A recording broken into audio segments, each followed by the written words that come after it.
The third book of Moses, called Leviticus, the burnt offering. Now the Lord called to Moses and spoke to him from the tabernacle of the meeting, saying, Speak to the children of Israel and say to them, When any one of you brings an offering to the Lord, you shall bring your offering of the livestock of the herd and of the flock. If his offering is a burnt sacrifice of the herd, let him offer a male without blemish. He shall offer it of his own free will at the door of the tabernacle of meeting before the Lord. Then he shall put his hand on the head of the burnt offering, and it will be accepted on his behalf to make atonement for him. He shall kill the bull before the Lord, and the priests Aaron's sons shall bring the blood and sprinkle the blood all around on the altar that is by the door of the tabernacle of meeting. And he shall skin the burnt offering and cut it into pieces. The sons of Aaron, the priest, shall put fire on the altar and lay the wood in order on the fire. Then the priests, Aaron's sons, shall lay the parts, the head, and the fat in order on the wood that is that is on the fire upon the altar.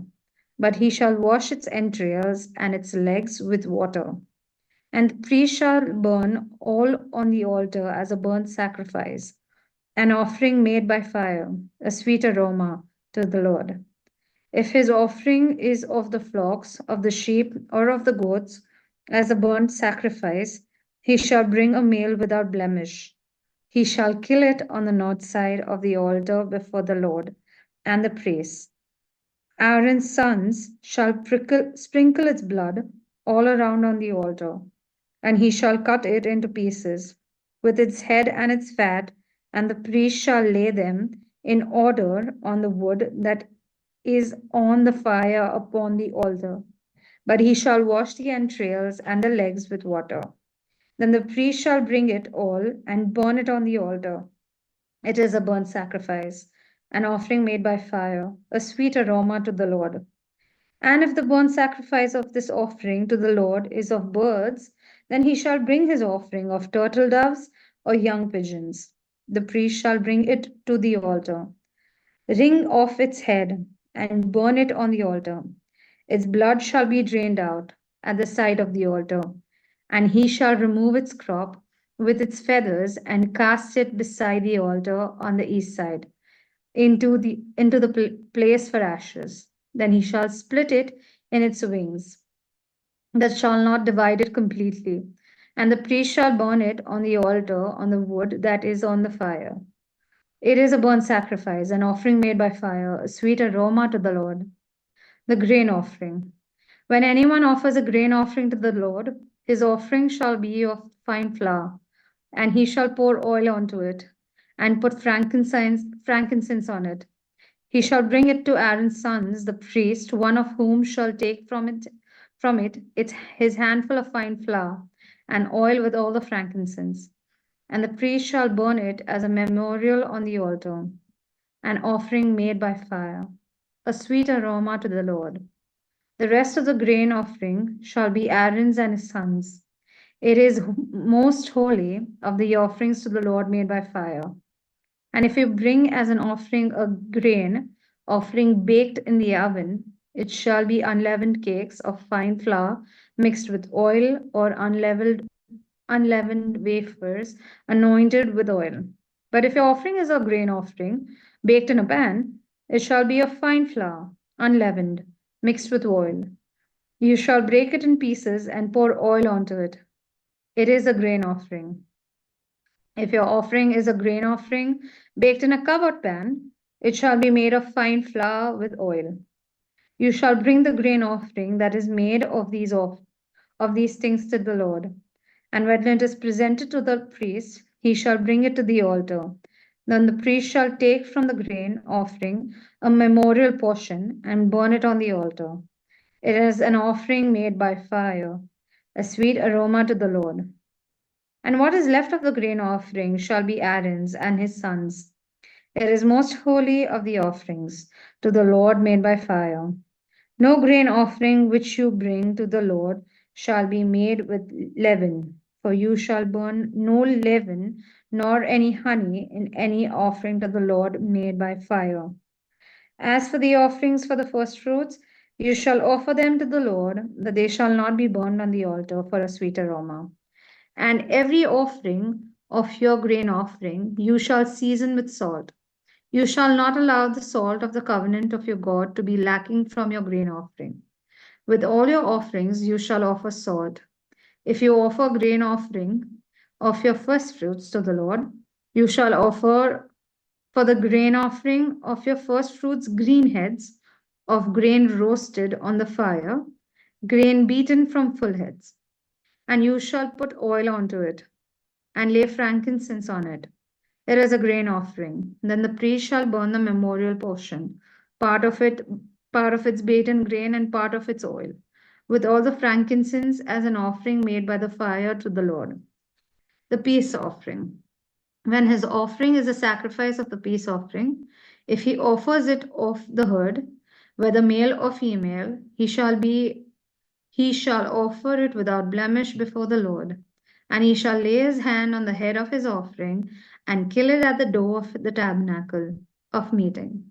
And Aaron's sons, the priests, shall sprinkle the blood all around on the altar. Then he shall offer then he shall offer from the sacrifice of the peace offering an offering made by fire to the Lord. The fat that covers the entrails and all the fat that is on the entrails, the two kidneys and the fat that is on them by the flanks, and the fatty lobe attached to the liver above the kidneys he shall remove. And Aaron's sons shall burn it on the altar upon the burnt sacrifice which is on the wood that is on the fire, as an offering made by fire, a sweet aroma to the Lord. If his offerings as a sacrifice of a peace offering to the Lord is of the flock, whether male or female, he shall offer it without blemish. If he offers a lamb as his offering, then he shall offer it before the Lord, and he shall lay his hand on the head of this offering and kill it before the tabernacle of meeting. And Aaron's sons shall sprinkle its blood all around on the altar. Then he shall offer from the sacrifice of the peace offering as an offering made by fire to the Lord, its fat and the whole fat tail, which he shall remove close to the backbone, and the fat that covers the entrails, and all the fat that is on its entrails, the two kidneys and the fat that is on them by the flanks, and the fatty lobe attached to the liver above the kidneys, he shall remove. And the priest shall burn them on the altar as food, an offering by fire to the Lord.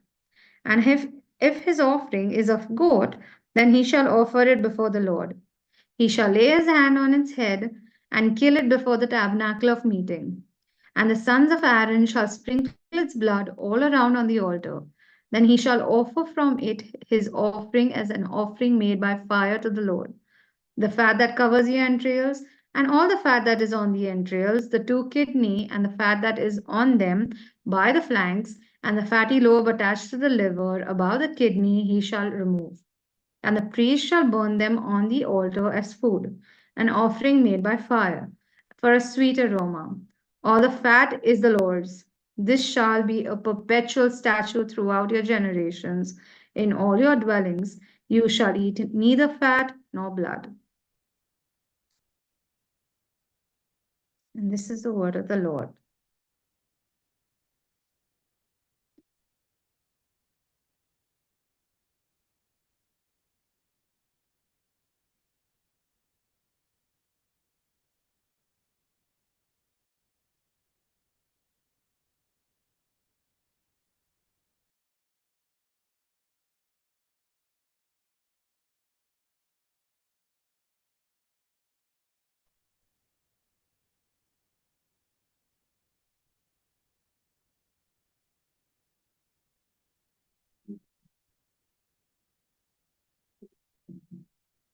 I have this.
利未記第4章，耶和華吩咐摩西說：你要吩咐以色列人說，若有人無意中犯罪，在任何事上犯了一條耶和華所吩咐的禁令，或是受膏的祭司犯了罪，使百姓陷在罪裏，他就當為自己所犯的罪，把沒有殘疾的公牛犢獻給耶和華為贖罪祭。他要把公牛獻到會幕的門口，在耶和華面前按手在牛的頭上，把牛宰於耶和華面前。受膏的祭司要取些公牛的血，帶到會幕那裏。祭司要把手指蘸在血中，在耶和華面前對着聖所的幔子彈血7次，又要把一些血抹在會幕內耶和華面前香壇的4個曉角上，再把公牛其餘的血全倒在會幕門口燔祭壇的底座上，又要取出這頭贖罪祭公牛所有的脂肪，就是包着內臟的脂肪和內臟上所有的脂肪，2個腎和腎上的脂肪，即靠着腎兩旁的脂肪，以及肝上的網油，連同腎一起取下，正如從平安祭的牛身上所取的。祭司要把這些燒在燔祭壇上，但公牛的皮和所有的血、所有的肉，以及頭、腿、內臟、糞，就是全公牛，要搬到營外清潔的地方，倒灰之處，放在柴上用火焚燒。以色列全會眾若犯了錯，在任何事上犯了一條耶和華所吩咐的禁令，而有了罪，會眾看不出這隱藏的事，他們一知道犯了罪，就要獻一頭公牛犢為贖罪祭，牽到會幕前。會眾的長老要在耶和華面前按手在公牛的頭上，把牛宰於耶和華面前。受膏的祭司要取些公牛的血，帶到會幕那裏。祭司要用手指蘸一些血，在耶和華面前對着幔子彈7次，又要把一些血抹在會幕內耶和華面前壇的4個曉角上，再把其餘的血全倒在會幕門口燔祭壇的底座上。他要取出公牛所有的脂肪，燒在壇上。他要處理這牛，正如處理這頭贖罪祭的公牛一樣，他要如此去做。祭司要為他們贖罪，他們就蒙赦免。他要把牛搬到營外燒了，像燒前一頭公牛一樣，這是會眾的贖罪祭。官長若犯罪，在任何事上無意中犯了一些耶和華他的神所吩咐的禁令，而有了罪，他一知道自己犯了罪，就要牽一隻沒有殘疾的公牛羊為供物。他要按手在羊的頭上，在耶和華面前宰燔祭牲的地方把它宰了，就是贖罪祭。祭司要用手指蘸一些贖罪祭牲的血，抹在燔祭壇的4個曉角上，再把其餘的血倒在燔祭壇的底座上。祭牲所有的脂肪都要燒在壇上，正如平安祭的脂肪一樣。祭司要為他的罪贖了他，他就蒙赦免。這地的百姓，若有人無意中犯罪，在任何事上犯了一條耶和華所吩咐的禁令而有了罪，他一知道犯了罪，就要為所犯的罪牽一隻沒有殘疾的母山羊為供物。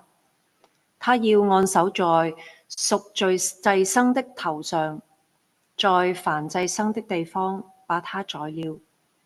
祭司要用手指沾一些祭牲的血，抹在燔祭壇的4個曉角上，再把其餘的血全倒在壇的底座上，又要把祭牲所有的脂肪都取下，正如取平安祭牲的脂肪一樣。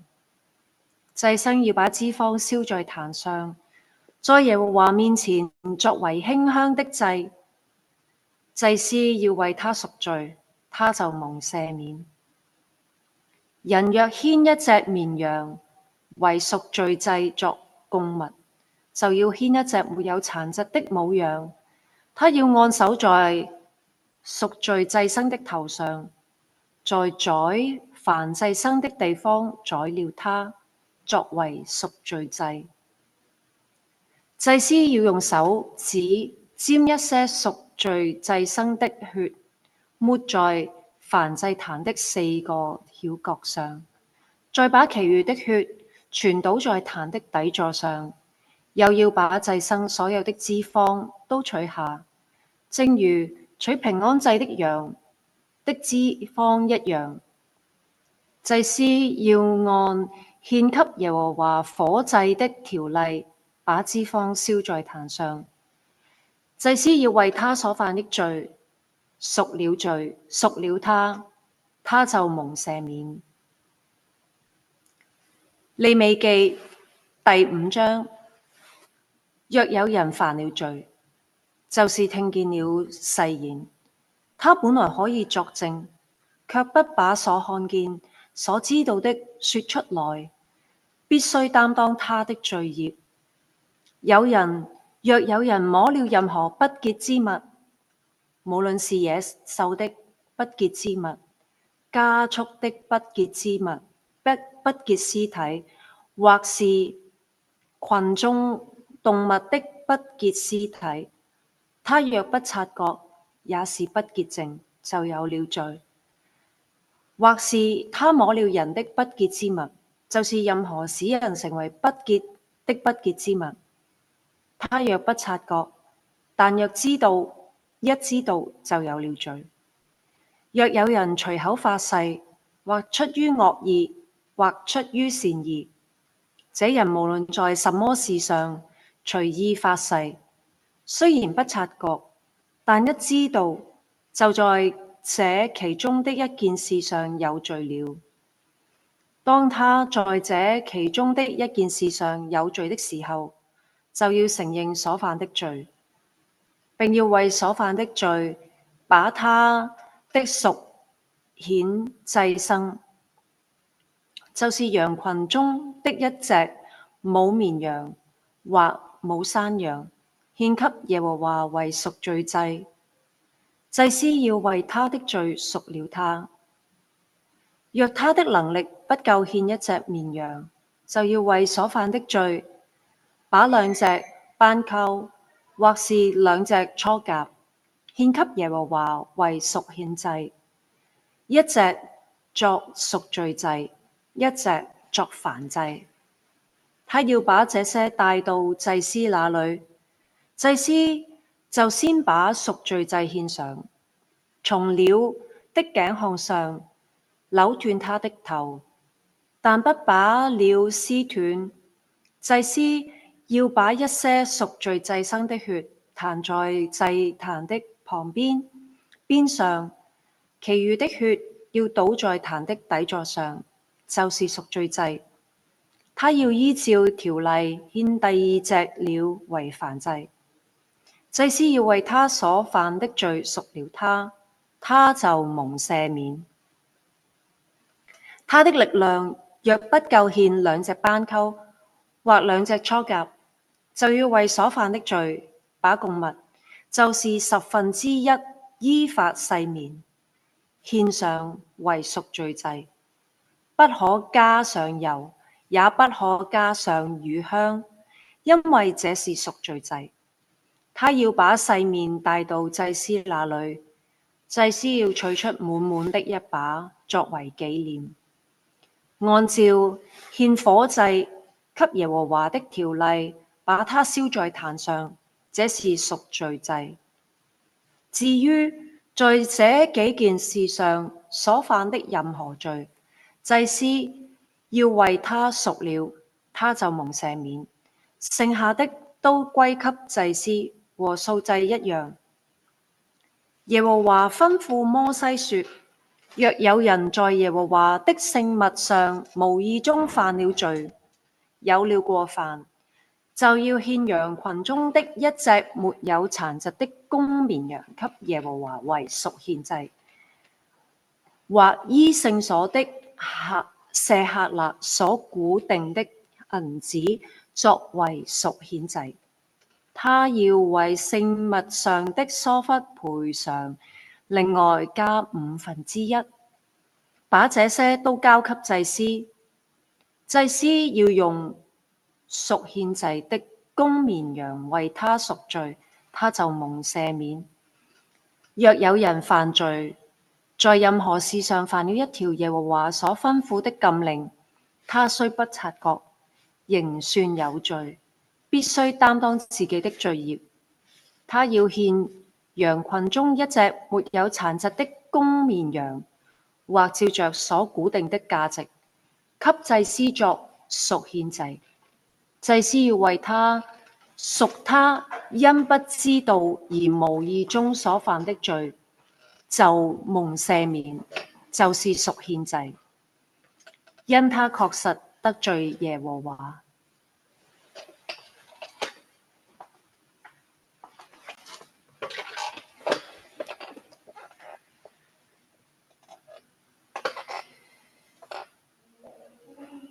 Leviticus chapter 6.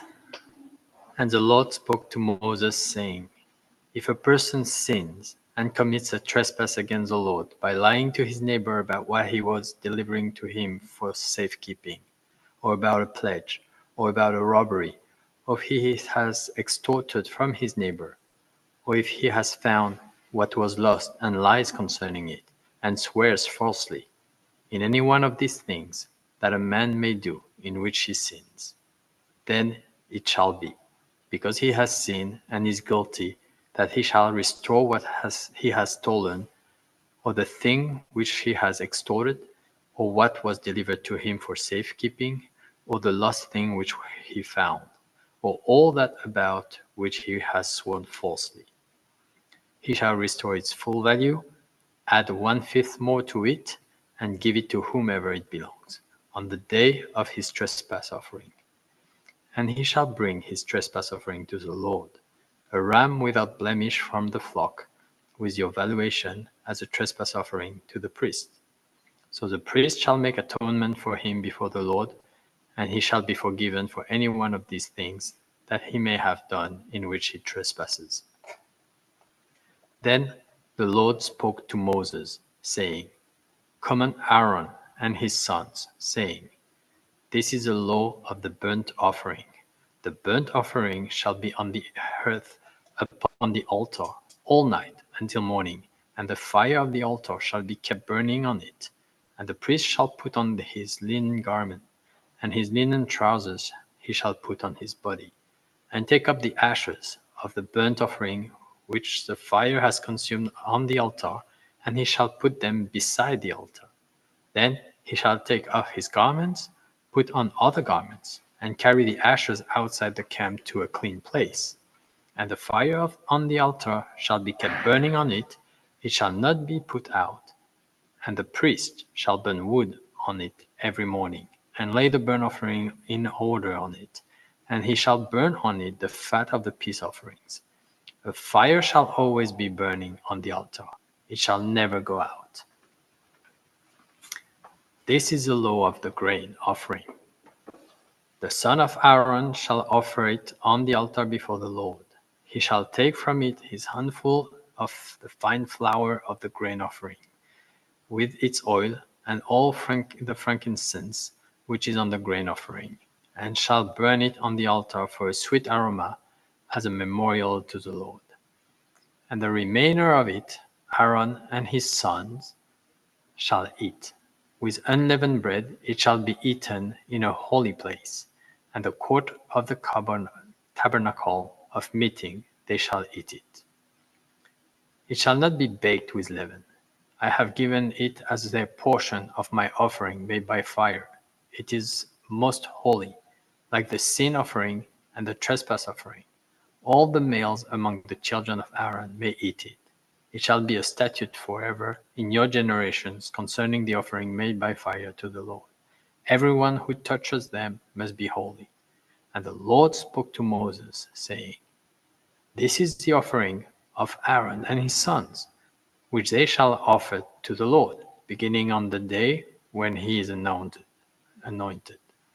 1/10 of an ephah of fine flour as a daily grain offering, half of it in the morning and half of it at night.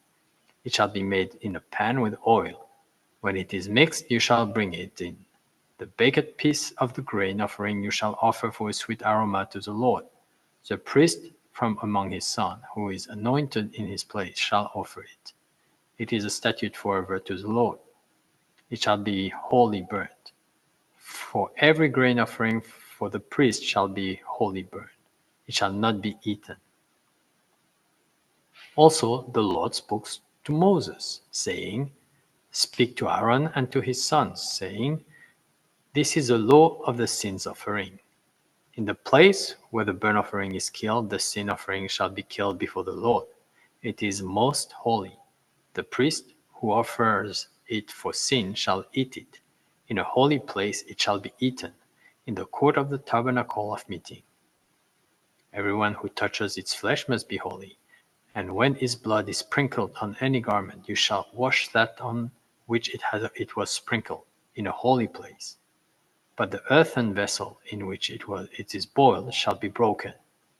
And if it is boiled in a bronze pot, it shall be both scoured and rinsed in water. All the males among the priests may eat it. It is the most holy. But no sin offering from which any of the blood is brought into the tabernacle of meeting to make atonement in the holy place shall be eaten. It shall be burnt in the fire. Leviticus chapter 7.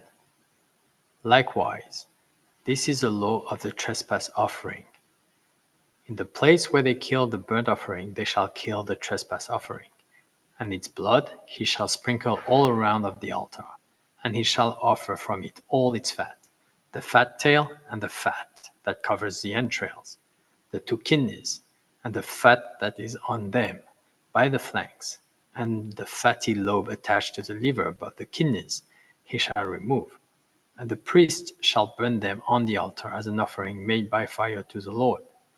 It is a trespass offering. Every male among the priests may eat it. It shall be eaten in a holy place. It is the most holy. The trespass offering is like the sin offering. There is one law for them both. The priest who makes atonement with it shall have it. And the priest who offers anyone's burnt offering, that priest shall have for himself the skin of the burnt offering which he had offered. Also, every grain offering that is baked in the oven, and all that is prepared in the covered pan, or in a pan, shall be the priest's who offers it. Every grain offering, whether mixed with oil or dry, shall belong to all the sons of Aaron, to one as much as the other. This is the law of the sacrifice of peace offering, which he shall offer to the Lord. If he offers it for thanksgiving, then he shall offer with a sacrifice of thanksgivings unleavened cake mixed with oil, unleavened wafers anointed with oil, or cakes of blended flour mixed with oil. Besides the cakes, as his offering he shall offer leavened bread with the sacrifice of thanksgiving of his peace offering. And from it he shall offer 1 cake from each offering as a heave offering to the Lord. it shall belong to the priest who sprinkles the blood of the peace offering. The flesh of the sacrifice of his peace offering for thanksgiving shall be eaten the same day it is offered. He shall not leave any of it until morning. But if the sacrifice of his offering is a vow or a voluntary offering, it shall be eaten the same day that he offers his sacrifice. But on the next day, the remainder of it also may be eaten. The remainder of the flesh of the sacrifice on the third day must be burned with fire. And if any of the flesh of the sacrifice of his peace offering is eaten at all on the third day, it shall not be accepted, nor shall it be imputed to him. It shall be an abomination to him who offers it, and the person who eats of it shall bear guilt. The flesh that touches any unclean thing shall not be eaten. It shall be burned with fire. And as for the clean flesh, all who are clean may eat of it. But the person who eats the flesh of the sacrifice of the peace offering that belongs to the Lord, while he is unclean, that person shall be cut off from his people. Moreover, the person who touches any unclean thing, such as human uncleanness, an unclean animal, or an abominable unclean thing, and who eats the flesh of the sacrifice of the peace offering that belongs to the Lord, that person shall be cut off from his people. And the Lord spoke to Moses, saying, Speak to the children of Israel, saying, You shall not eat any fat of ox or sheep or goat, and the fat of an animal that dies naturally, and the fat of what is torn by wild beasts may be used in any other way, but you shall by no means eat it. For whoever eats the fat of an animal of which men offer an offering made by fire to the Lord, the person who eats it shall be cut off from his people. Moreover, you shall not eat any blood in any of your dwellings, whether of bird or beast. Whoever eats any blood, that person shall be cut off from his people. Then the Lord spoke to Moses, saying, Speak to the children of Israel, saying, He who offers the sacrifice of his peace offering to the Lord shall bring his offering to the Lord from the sacrifice of his peace offering. His own hands shall bring the offering made by fire of the Lord. The fat with the breast he shall bring. The breast may be waved as a waved offering before the Lord. And the priest shall burn the fat on the altar, but the breast shall be Aaron's and his sons. Also, the right thigh you shall give to the priest as a heave offering from the sacrifice of your peace offerings. He among the sons of Aaron, who offers the blood of the peace offering and the fat, shall have the right thigh for his part. For the breast of the wave offering and the thigh of the heave offering I have taken from the children of Israel, from the sacrifices of the peace offering, and I have given them to Aaron the priest and to his sons from the children of Israel by a statute forever. This is a consecrated portion for Aaron and his son, from the offering made by fire to the Lord, on the day when Moses presented them to minister to the Lord as priests. The Lord commanded this to be given to them by the children of Israel, on the day that he anointed them, by a statute forever throughout their generations. This is the law of the burnt offering, the grain offering, the sin offering, the trespass offering, the consecration, and the sacrifice of the peace offering, which the Lord commanded Moses on Mount Sinai on the day when he commanded the children of Israel to offer their offerings to the Lord in the wilderness of Sinai.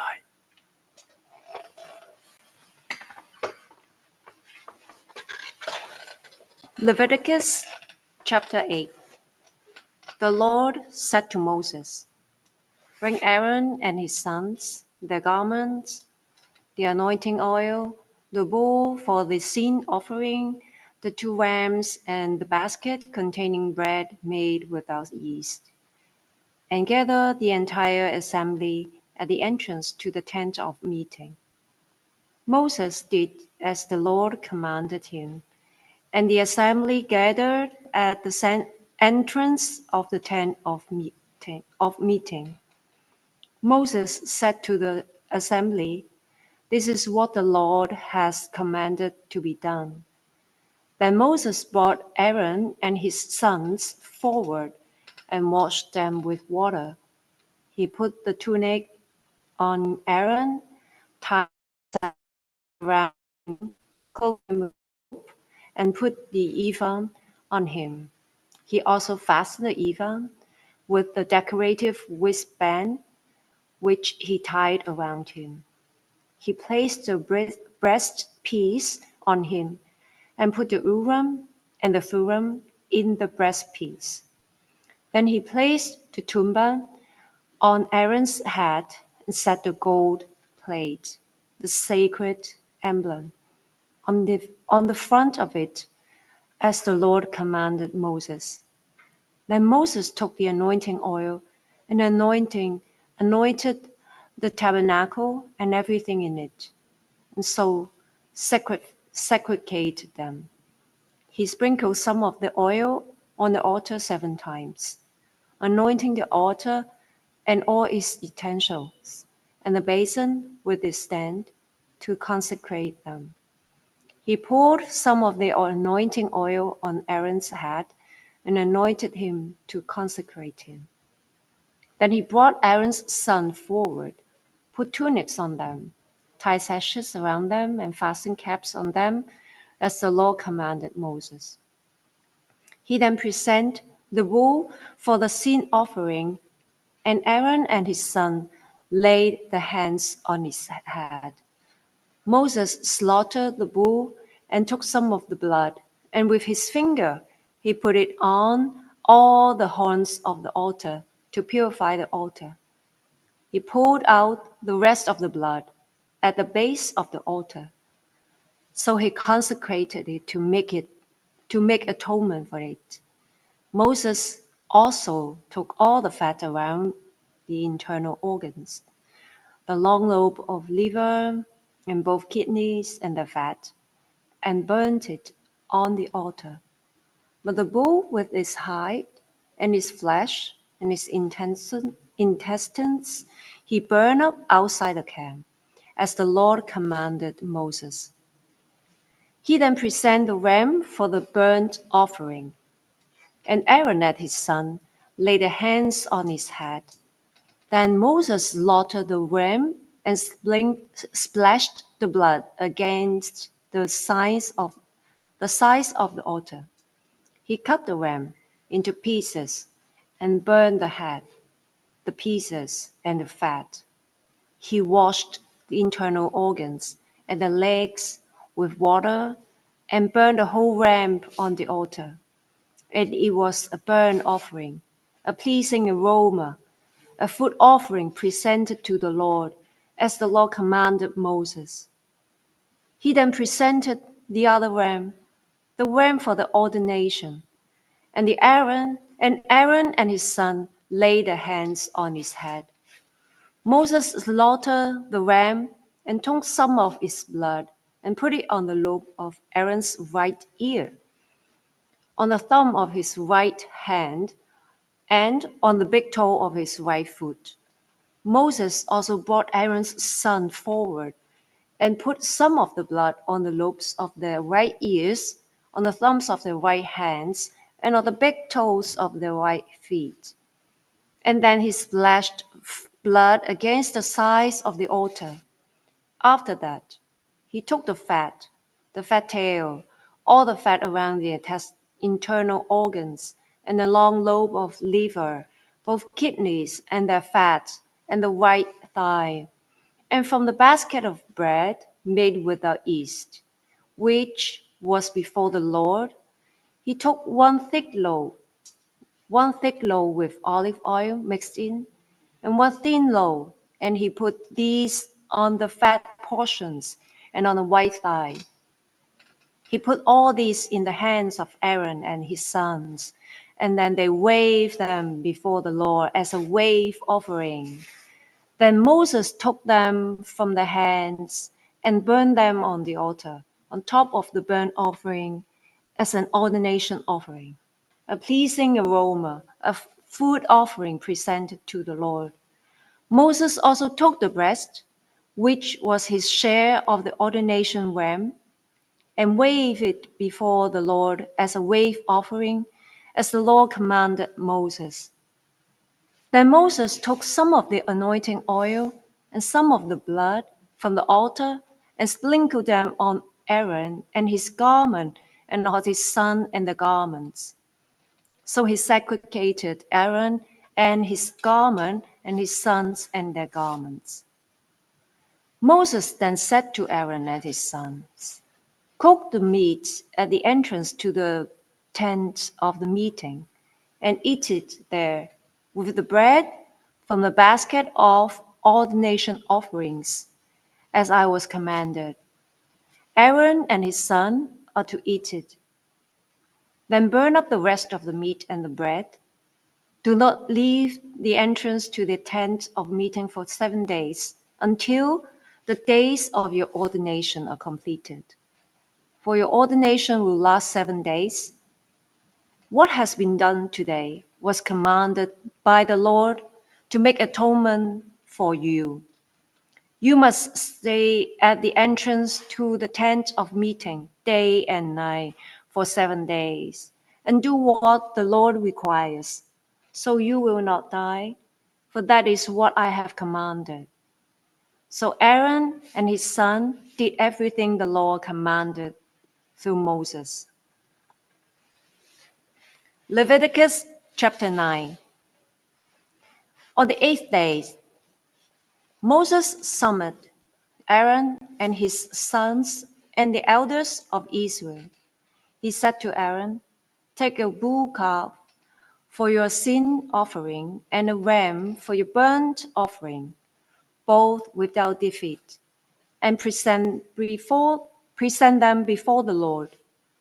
Then say to the Israelites, take a male goat for a sin offering, a calf, and a lamb, both a year old and without defect, for a burnt offering, and an ox and a ram for a fellowship offering, to sacrifice before the Lord, together with a grain offering mixed with olive oil. For today the Lord will appear to you." They took the things Moses commanded to the front of the tent of meeting, and the entire assembly came near and stood before the Lord. Then Moses said, "This is what the Lord has commanded you to do, so that the glory of the Lord may appear to you." Moses said to Aaron, "Come to the altar and sacrifice your sin offering and your burnt offering, and make atonement for yourself and the people. Sacrifice the offering that is for the people, and make atonement for them, as the Lord has commanded." So Aaron came to the altar and slaughtered the calf as a sin offering for himself. His sons brought the blood to him, and he dipped his finger into the blood and put it on the horns of the altar. The rest of the blood he poured out at the base of the altar. On the altar he burned the fat, the kidneys, the long lobe of liver from the sin offering, as the Lord commanded Moses. The flesh and the hide he burns up outside the camp, and then he slaughtered the burnt offering. His son handed him the blood, and he splashed it against the side of the altar. They handed him the burnt offering piece by piece, including the head, and he burned them on the altar. He washed the internal organs and the legs and burned them on top of the burnt offering on the altar. Aaron then brought the offering that was for the people. He took the goat for the people's sin offering and slaughtered it and offered it for a sin offering, as he did with the first one. He brought the burnt offering and offered it in the prescribed way. He also brought the grain offering, took a handful of it, and burned it on the altar in addition to the morning's burnt offering. He slaughtered the ox and the ram as the fellowship offering for the people. his sons hand him the blood, and he pledged it against the sides of the altar. But the fat portion of the ox and the ram, the fat tail, the layer of fat, the kidneys, and the long lobe of liver, these they laid on the breast, and then Aaron burned the fat on the altar. Aaron waved the breast and the right thigh before the Lord as a wave offering, as Moses commanded. Then Aaron lifted his hands toward the people and blessed them, and have sacrificed the sin offering, the burnt offering, and the fellowship offering. He stepped down. Moses and Aaron then went into the tent of meeting. When they came out, they blessed the people, and the glory of the Lord appeared to the people. Fire came out from the presence of the Lord and consumed the burnt offering and the fat portion on the altar. And when all the people saw it, they shouted for joy and fell face down.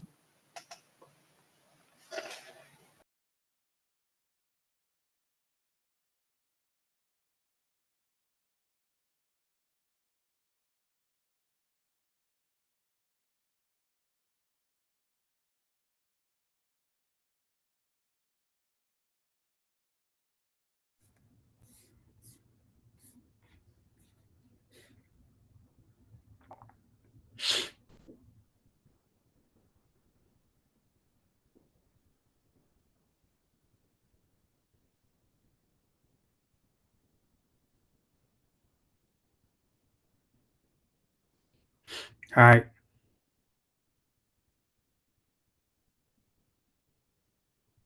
Hello, do you hear me?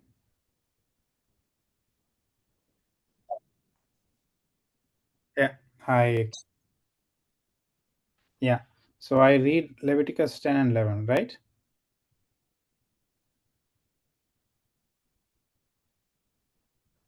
Okay, I'll go ahead. Leviticus 10 from ESV. Now, Nadab and Abihu, the sons of Aaron, each took his censer and put fire in it and laid incense on it and offered unauthorized fire before the Lord, which he had not commanded them. And fire came out from before the Lord and consumed them, and they died before the Lord. Then Moses said to Aaron, "This is what the Lord has said. Among those who are near me, I will be sanctified, and before all the people, I will be glorified." And Aaron held his peace. And Moses called Mishael and Elzaphan, the sons of Uzziel, the uncle of Aaron, and said to them, "Come near, carry your brothers away from the front of the sanctuary and out of the camp." So they came near and carried them in their coats out of the camp, as Moses had said. And Moses said to Aaron and to Eleazar and Ithamar his sons, "Do not let hair of your heads hang loose, and do not tear your clothes, lest you die, and wrath come upon all the congregation. But let your brothers, the whole house of Israel, bewail the burning that the Lord has kindled, and do not go outside the entrance of the tent of meeting, lest you die. For the anointing oil of the Lord is upon you." And they did according to the word of Moses. And the Lord spoke to Aaron, saying, "Drink no wine or strong drink, you or your sons with you, when you go into the tent of meeting, lest you die. It shall be a statute forever throughout your generations. You are to distinguish between the holy and the common, and between the unclean and the clean. And you are to teach the people of Israel all the statutes that the Lord has spoken to them by Moses. Moses spoke to Aaron and to Eleazar and Ithamar, his surviving sons. Take the grain offering that is left of the Lord's food offerings, and leave it unleavened beside the altar, for it is most holy. You shall eat it in a holy place, because it is your due and your son's due from the Lord's food offerings. So I am commanded. But the breast that is waved and the thigh that is contributed, you shall eat in a clean place, you and your sons and your daughters with you. For they are given as your due and your sons' due from the sacrifices of the peace offerings of the people of Israel. The thigh that is contributed and the breast that is waved, they shall bring with the food offerings of the fat pieces to wave for a wave offering before the Lord. And it shall be yours and your sons with you as due forever, as the Lord had commanded. Now Moses diligently inquired about the goat of the sin offering, and behold, it was burned up. And he was angry with Eleazar and Ithamar, the surviving sons of Aaron, saying, Why have you not eaten the sin offering in the place of the sanctuary? Since it is a thing most holy, and has been given to you that you may bear the iniquity of the congregation, to make atonement for them before the Lord. Behold, its blood was not brought into the inner part of the sanctuary. You certainly ought to have eaten it in the sanctuary, as I commanded. And Aaron said to Moses, Behold, today they have offered their sin offering and their burnt offering before the Lord, and yet such things as these have happened to me. If I had eaten the sin offering today, would the Lord have approved? And when Moses heard that, he approved. Leviticus 11.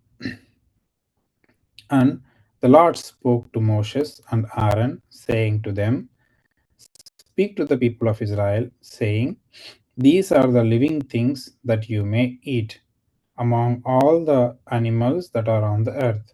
Whatever parts the hoof and is cloven footed and chews the cud among the animals you may eat. Nevertheless, among those that chew the cud or part the hoof, you shall not eat this. The camel, because it chews the cud, but doesn't part the hoof, is unclean to you. And the rock badger, because it chews the cud, but doesn't part the hoof, is unclean to you. And the hare, because it chews the cud, but doesn't part the hoof, is unclean to you. And the pig, because it parts the hoof and is cloven footed, but doesn't chew the cud, is unclean to you. You shall not eat any of their flesh, and you shall not touch their carcasses, they are unclean to you. These you may eat, you may eat, and all that are in the waters. Everything in the waters that has fins and scales, whether in the seas or in the rivers, you may eat.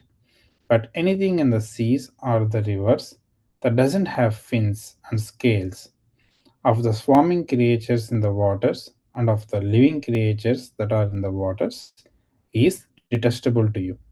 You shall regard them as detestable. You shall not eat any of their flesh, and you shall detest their carcasses. Everything in the waters that doesn't have fins and scales is detestable to you. And these you shall detest among the birds. They shall not be eaten, they are detestable. The eagle, the birded vulture, the black vulture, the kite, the falcon of any kind, every raven of any kind, the ostrich, the night hawk, the seagull, the hawk of any kind, the little owl, the cormorant, the short-eared owl, the barn owl, the tawny owl, the carrion vulture, the stork, the heron of any kind, the hoopoe, and the bat, all winged insects that go on all fours are detestable to you. Yet among the winged insects that go on all fours, you may eat those that have joint legs above their feet, with which to hop on the ground. Of them you may eat the locust of any kind, the bald locust of any kind, the cricket of any kind, the grasshopper of any kind, but all other winged insects that have 4 feet are detestable to you, and by these you shall become unclean. Whoever touches their carcass shall be unclean until the evening, and whoever carries any part of their carcass shall wash his clothes and be unclean until the evening. Every animal that parts the hoof but is not cloven footed or doesn't chew the cud is unclean to you.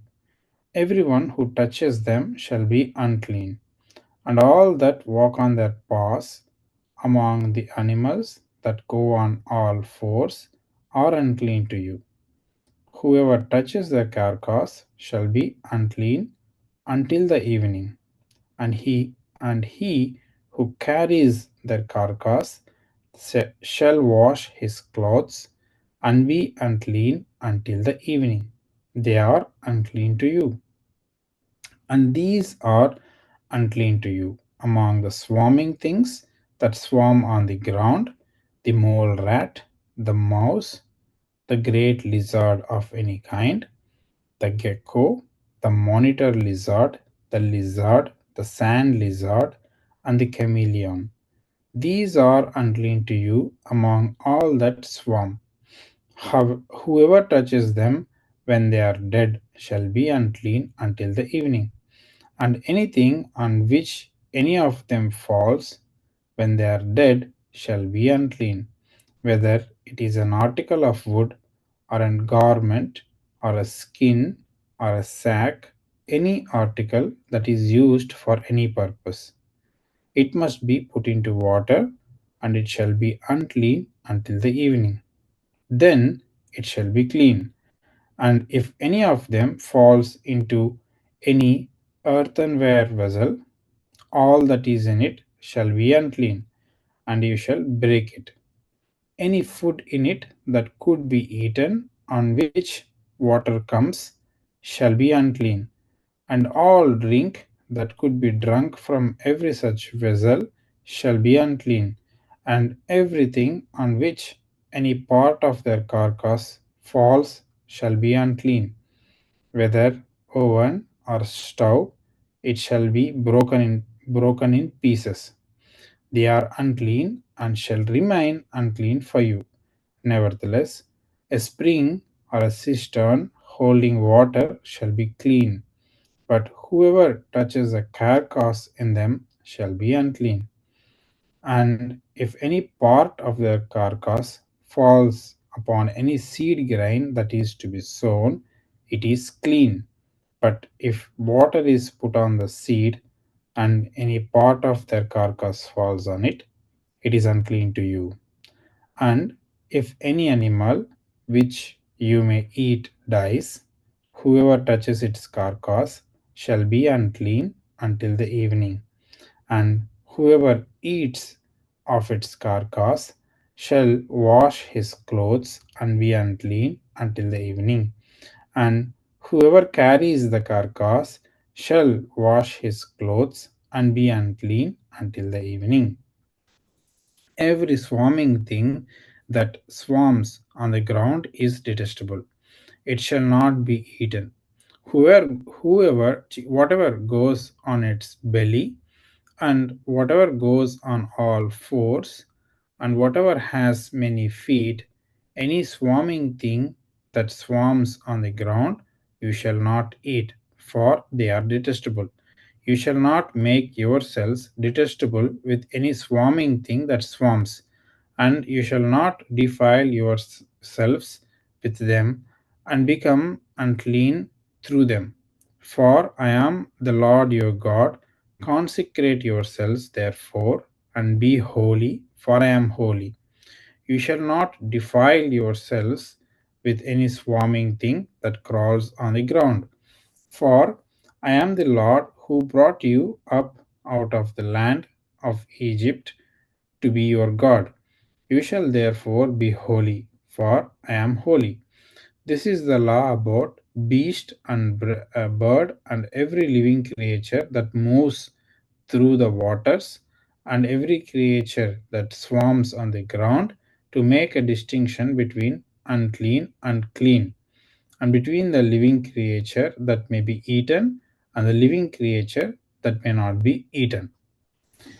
May Lord bless this word. Thank you.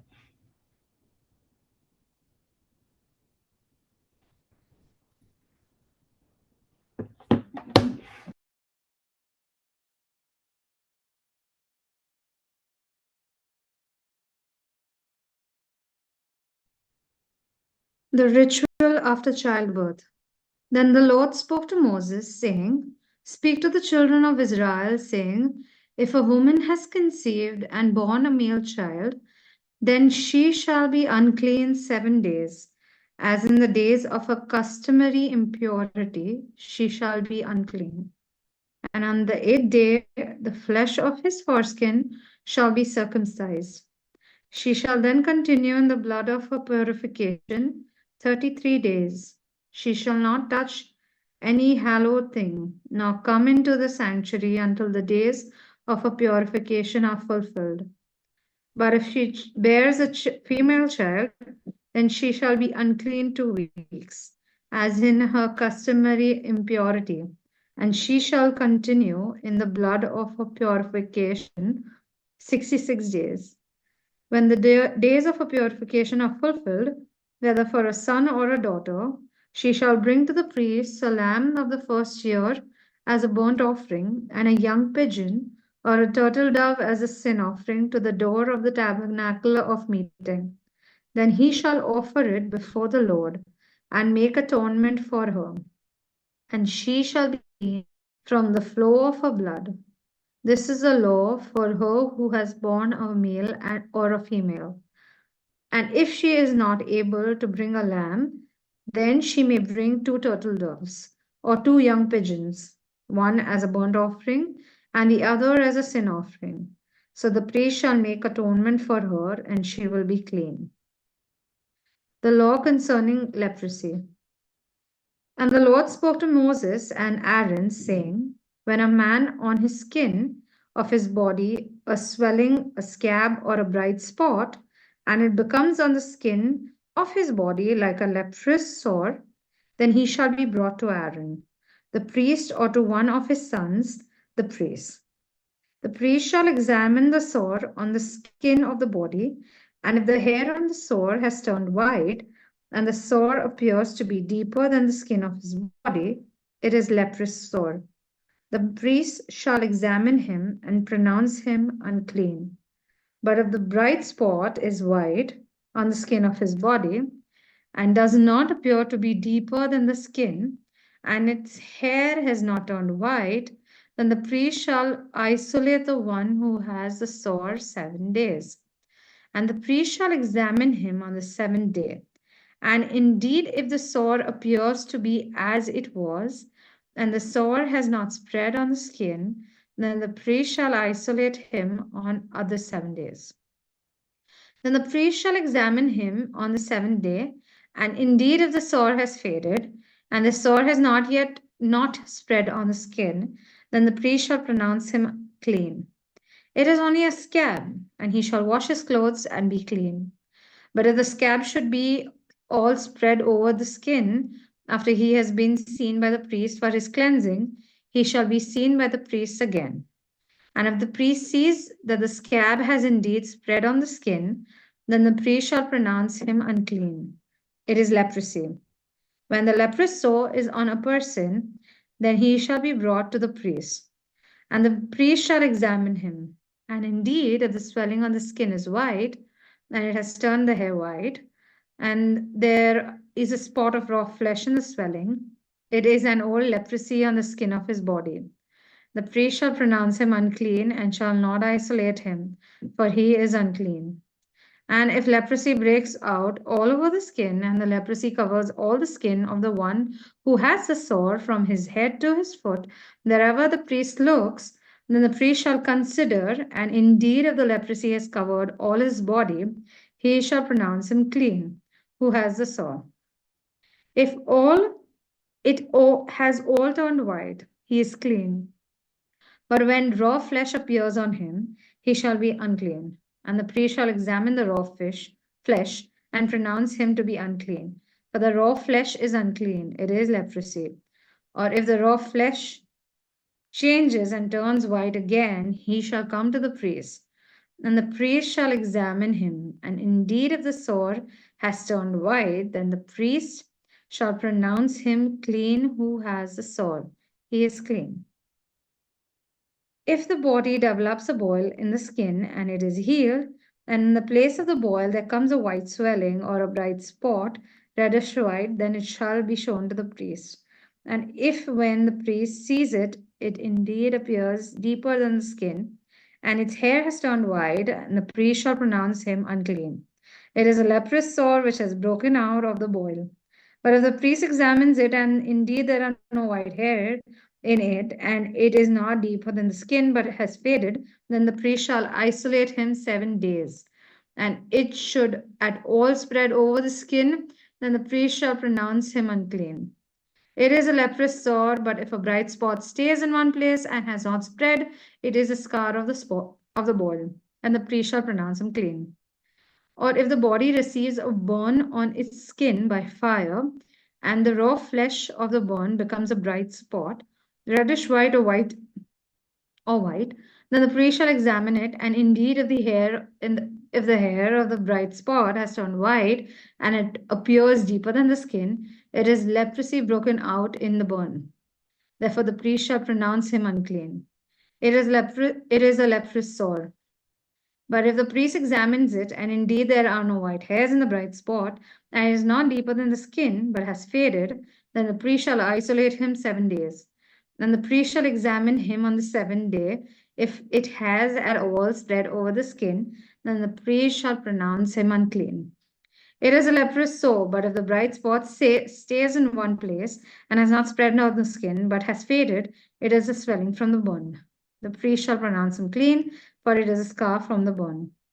If a man or a woman has a sore on the head or the beard, then the priest shall examine the sore, and indeed, if it appears deeper than the skin, and there is in it thin yellow hair, then the priest shall pronounce him unclean. If it is a scaly leprosy of the head or the beard, but if the priest examines a scaly sore, and indeed it does not appear deeper than the skin, and there is no black hair in it, then the priest shall isolate the one who has a scale 7 days. And on the 7th day, the priest shall examine the sore, and indeed if the scale has not spread, and there is no yellow hair in it, and the scale does not appear deeper than the skin, he shall shave himself, but the scale he shall not shave. And the priest shall isolate the one who has the scale another 7 days. On the 7th day, the priest shall examine the scale, and indeed if the scale has not spread over the skin and does not appear deeper than the skin, then the priest shall pronounce him clean. He shall wash his clothes and be clean. But if the scale should at all spread over the skin after his cleansing, then the priest shall examine him, and indeed if the scale has spread over the skin, the priest need not seek for yellow hair. He is clean. But if the scale appears to be at a standstill and there is no black hair grown up in it, the scale has healed. He is clean, and the priest shall pronounce him clean. If a man or a woman has bright spots on the skin of the body, specifically white spots, then the priest shall look, and indeed if the bright spot on the skin of the body are dull white, it is a white spot that grows on the skin. He is clean. As for a man whose hair has fallen from his head, he is bald, but he is clean. He whose hair has fallen from his forehead, he is bald on the forehead, but he is clean. And if there is on the bald head or bald forehead a reddish white sore, it is leprosy breaking out on his bald head or his bald forehead.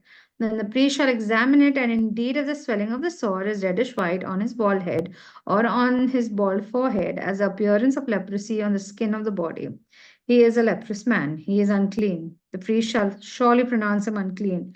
His sore is on his head. Now the leper on whom the sore is, his clothes shall be torn and his head bare. He shall cover his mustache and cry, unclean. He has the sore, he shall be unclean. He is unclean, and he shall dwell alone. His dwelling shall be outside the camp. The law concerning leprous garments. Also, if a garment has a leprosy plague in it, whether it is woolen garment or a linen garment, whether it is wrapped, whether it is in the warp or wool of the linen or wool, whether in leather or in anything made of leather, and if the plague is greenish or reddish in the garment or in the leather, whether in the warp or in the woof or in anything made of leather, it is a leprous plague and shall be shown to the priest. The priest shall examine the plague and isolate that which has the plague 7 days, and he shall examine the plague on the 7th day. If the plague has spread in the garment, either in the warp or in the woof, with the leather or in anything made of leather, the plague is an act of leprosy. It is unclean. He shall therefore burn that garment in which is a plague, whether warp or woof, in wool or in linen or any other thing of leather, for it is an act of leprosy. The garment shall be burned in the fire. But if the priest examines it, and indeed the plague has not spread in the garment, either in the warp or in the woof, or in anything made of leather, then the priest shall command that they wash the thing in which is the plague, and he shall isolate it another 7 days. Then the priest shall examine the plague after it has been washed, and indeed if the plague has not changed its color, though the plague has not spread, it is unclean, and you shall burn it in the fire. If it continues eating away, whether the damage is outside or inside, if the priest examines it, and indeed the plague has faded after washing it, then he shall tear it out of the garment, whether out of warp or out of the woof or out of the leather. But if it appears again in the garment, either in the warp or in the woof or in anything made of leather, it is a spreading plague. You shall burn with fire that in which is the plague. And you wash the garment, either warp or woof, or whether is made of leather. If the plague has disappeared from it, then it shall be washed a second time and shall be clean. This is the law of leprosy plague in a garment of wool or linen, either in the warp or woof or in anything made of leather, to pronounce it clean or to pronounce it unclean.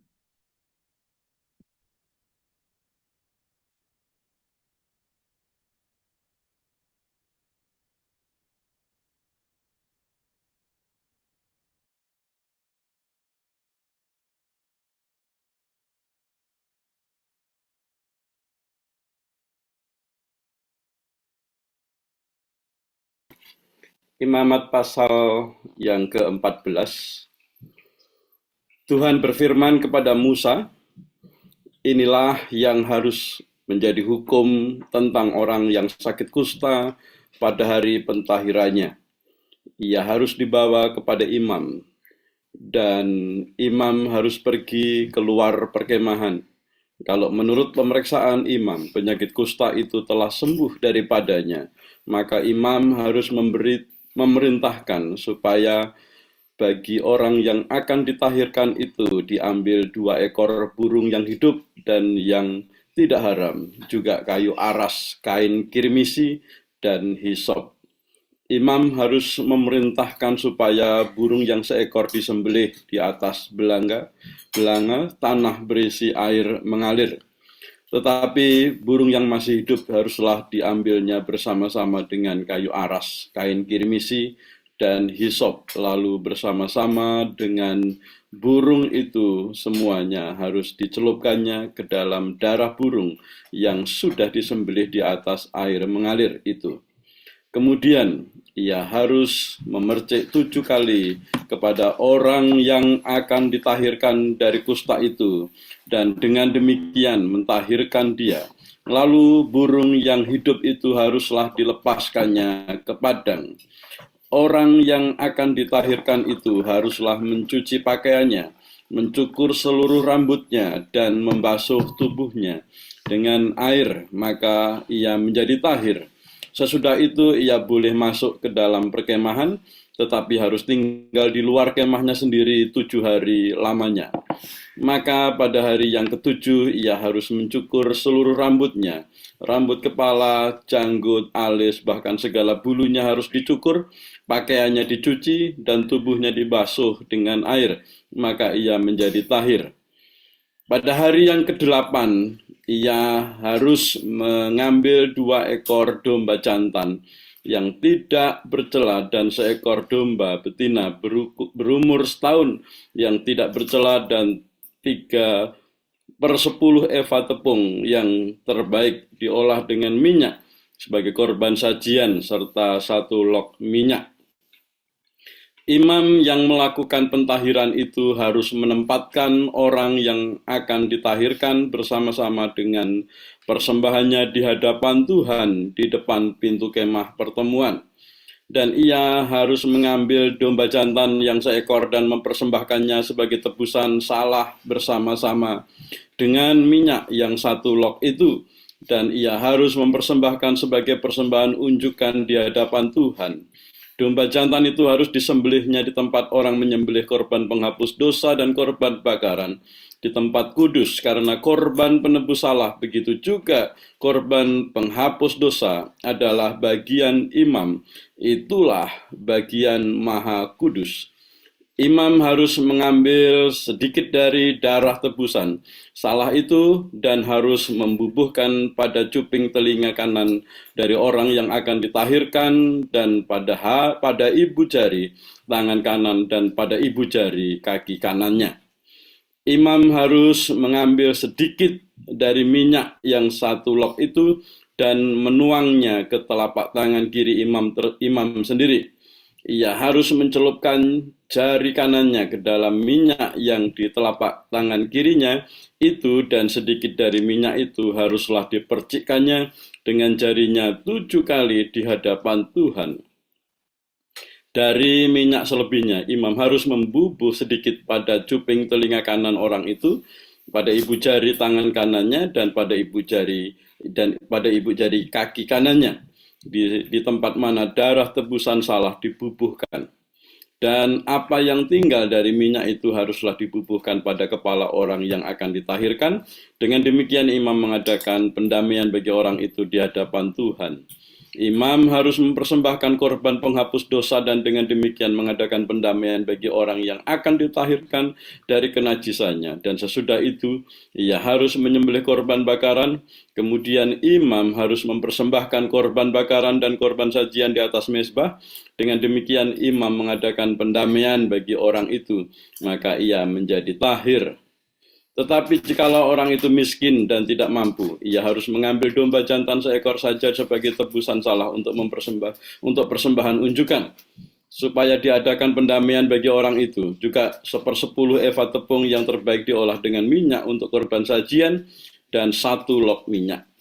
Dan lagi 2 ekor burung tekukur atau 2 ekor burung merpati, sekadar kemampuannya. Yang seekor harus menjadi korban penghapus dosa, dan yang seekor lagi menjadi korban bakaran. Pada hari yang ke-8, ia harus membawa semuanya untuk pentahirannya kepada imam, ke depan pintu kemah pertemuan di hadapan Tuhan. Kemudian imam harus mengambil domba tebusan salah dan minyak yang 1 log itu. Lalu imam harus mempersembahkan semuanya sebagai persembahan unjukan di hadapan Tuhan. Ia harus menyembelih domba tebusan salah dan imam harus mengambil sedikit dari darah tebusan salah itu dan membubuhnya pada cuping telinga kanan orang itu dan pada ibu jari tangan kanan dan ibu jari kaki kanannya. Dan imam harus menuang sedikit dari minyak itu ke telapak tangan kirinya sendiri, lalu sedikit dari minyak itu haruslah dipercikkan oleh imam dengan jari kanannya 7 kali di hadapan Tuhan.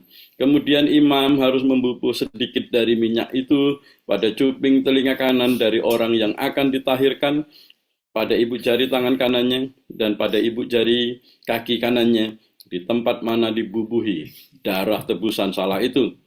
Dan minyak selebihnya haruslah dibubuhnya pada kepala orang yang akan ditahirkan, supaya diadakan pendamaian bagi orang itu di hadapan Tuhan. Lalu ia harus mempersembahkan seekor dari kedua burung tekukur atau anak burung merpati yang dibawa orang itu sekadar kemampuannya. Yang seekor sebagai korban penghapus dosa dan yang seekor lagi sebagai korban bakaran, di samping korban sajian. Dengan demikian imam mengadakan pendamaian bagi orang yang akan ditahirkan di hadapan Tuhan. Itulah hukum tentang pentahiran seorang yang kena kusta yang tidak mampu.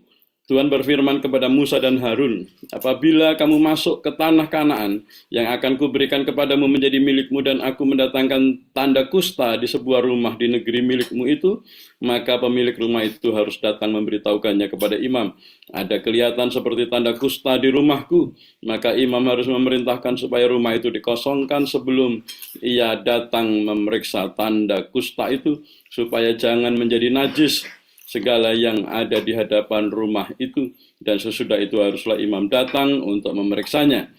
Kalau menurut pemeriksaannya, tanda pada dinding rumah itu merupakan lekuk-lekuk yang kehijau-hijauan atau kemerah-merahan warnanya, yang kelihatan lebih dalam dari permukaan dinding itu, imam harus keluar dari rumah itu, lalu berdiri di depan pintu rumah, dan menutup rumah itu 7 hari lamanya.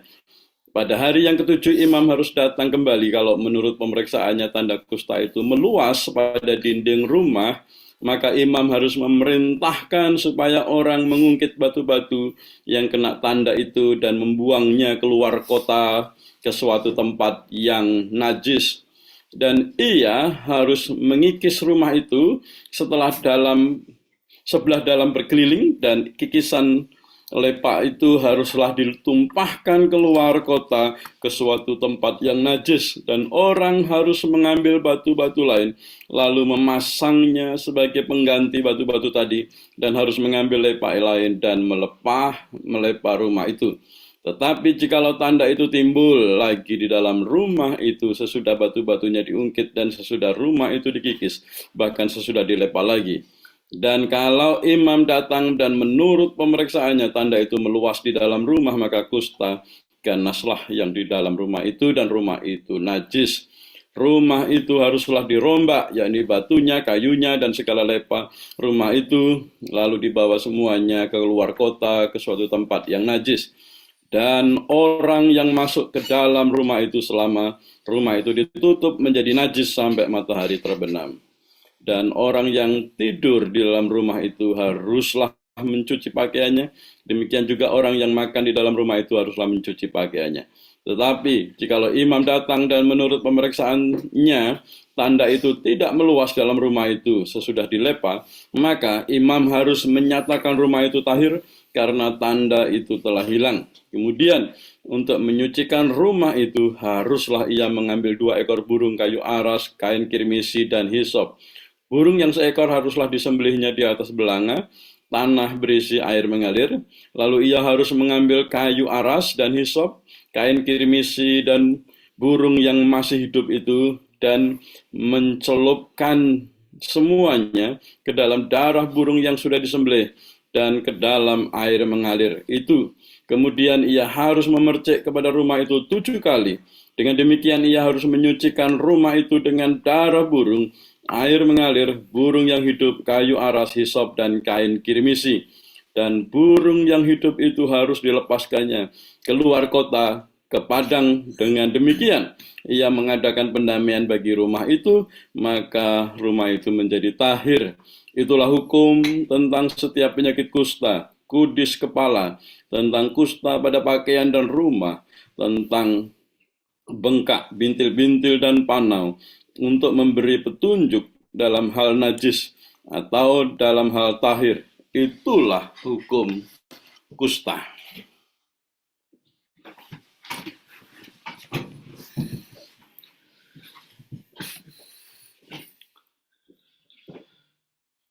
Imamat 15 ayat 1-33. Ketidaktahiran pada laki-laki dan perempuan. Tuhan berfirman kepada Musa dan Harun, "Berbicaralah kepada orang Israel dan katakan kepada mereka, apabila aurat seorang laki-laki mengeluarkan lelehan, maka najislah ia karena lelehannya itu. Beginilah kenajisannya berhubung dengan lelehannya itu. Bila auratnya membiarkan lelehan itu mengalir, atau bila auratnya menahannya sehingga tidak mengeluarkan lelehan, maka itulah kenajisannya. Setiap tempat tidur yang ditiduri orang yang mengeluarkan lelehan itu menjadi najis, dan setiap barang yang didudukinya menjadi najis juga. Setiap orang yang kena kepada tempat tidurnya haruslah mencuci pakaiannya, membasuh tubuhnya dengan air, dan ia menjadi najis sampai matahari terbenam.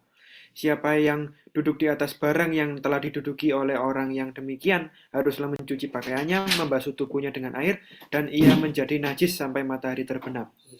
Siapa yang kena kepada tubuh orang yang demikian haruslah mencuci pakaiannya, membasuh tubuhnya dengan air, dan ia menjadi najis sampai matahari terbenam. Apabila orang yang demikian meludahi orang yang tahir, haruslah orang ini mencuci pakaiannya, membasuh tubuhnya dengan air, dan ia menjadi najis sampai matahari terbenam. Dan setiap pelana yang diduduki orang yang demikian menjadi najis. Setiap orang yang kena kepada sesuatu bekas tempat orang tadi menjadi najis sampai matahari terbenam. Siapa yang mengangkatnya haruslah mencuci pakaiannya, membasuh tubuhnya dengan air, dan ia menjadi najis sampai matahari terbenam. Dan setiap orang yang kena pada orang yang demikian, sedang orang ini tidak mencuci tangan dahulu dengan air, haruslah mencuci pakaiannya, membasuh tubuhnya dengan air, dan ia menjadi najis sampai matahari terbenam. Kalau orang itu kena pada belangan tanah, itu haruslah dipecahkan, dan setiap pekakas kayu haruslah dicuci dengan air. Apabila orang yang demikian sudah bersih dari lelehannya, ia harus menghitung 7 hari lagi untuk dapat dinyatakan tahir. Lalu mencuci pakaiannya, membasuh tubuhnya dengan air mengalir, dan ia menjadi tahir. Pada hari yang ke-8 ia harus mengambil 2 ekor burung tekukur atau 2 ekor anak burung merpati dan datang ke hadapan Tuhan, ke pintu kemah pertemuan, dan menyerahkan burung-burung itu kepada imam. Lalu imam harus mempersembahkannya yang seekor sebagai korban penghapus dosa, dan yang seekor lagi sebagai korban bakaran. Dengan demikian, imam mengadakan pendamaian bagi orang itu di hadapan Tuhan karena lelehannya. Apabila seorang laki-laki tertumpah maninya, ia harus membasuh seluruh tubuhnya dengan air, dan ia menjadi najis sampai matahari terbenam. Setiap pakaian dan setiap kulit yang kena tumpahan mani itu haruslah dicuci dengan air dan menjadi najis sampai matahari terbenam. Juga seorang perempuan, kalau seorang laki-laki tidur dengan dia dengan ada tumpahan mani, maka keduanya harus membasuh tubuhnya dengan air dan mereka menjadi najis sampai matahari terbenam. Apabila seorang perempuan mengeluarkan lelehan dan lelehannya itu adalah darah dari auratnya, ia harus 7 hari lamanya dalam cemar kainnya, dan setiap orang yang kena kepadanya menjadi najis sampai matahari terbenam. Segala sesuatu yang ditidurinya selama ia cemar kain menjadi najis, dan segala sesuatu yang didudukinya menjadi najis juga. Setiap orang yang kena kepada tempat tidur perempuan itu haruslah mencuci pakaiannya, membasuh tubuhnya dengan air, dan ia menjadi najis sampai matahari terbenam. Setiap orang yang kena kepada sesuatu barang yang diduduki perempuan itu haruslah mencuci pakaiannya, membasuh dirinya dengan air, dan ia menjadi najis sampai matahari terbenam.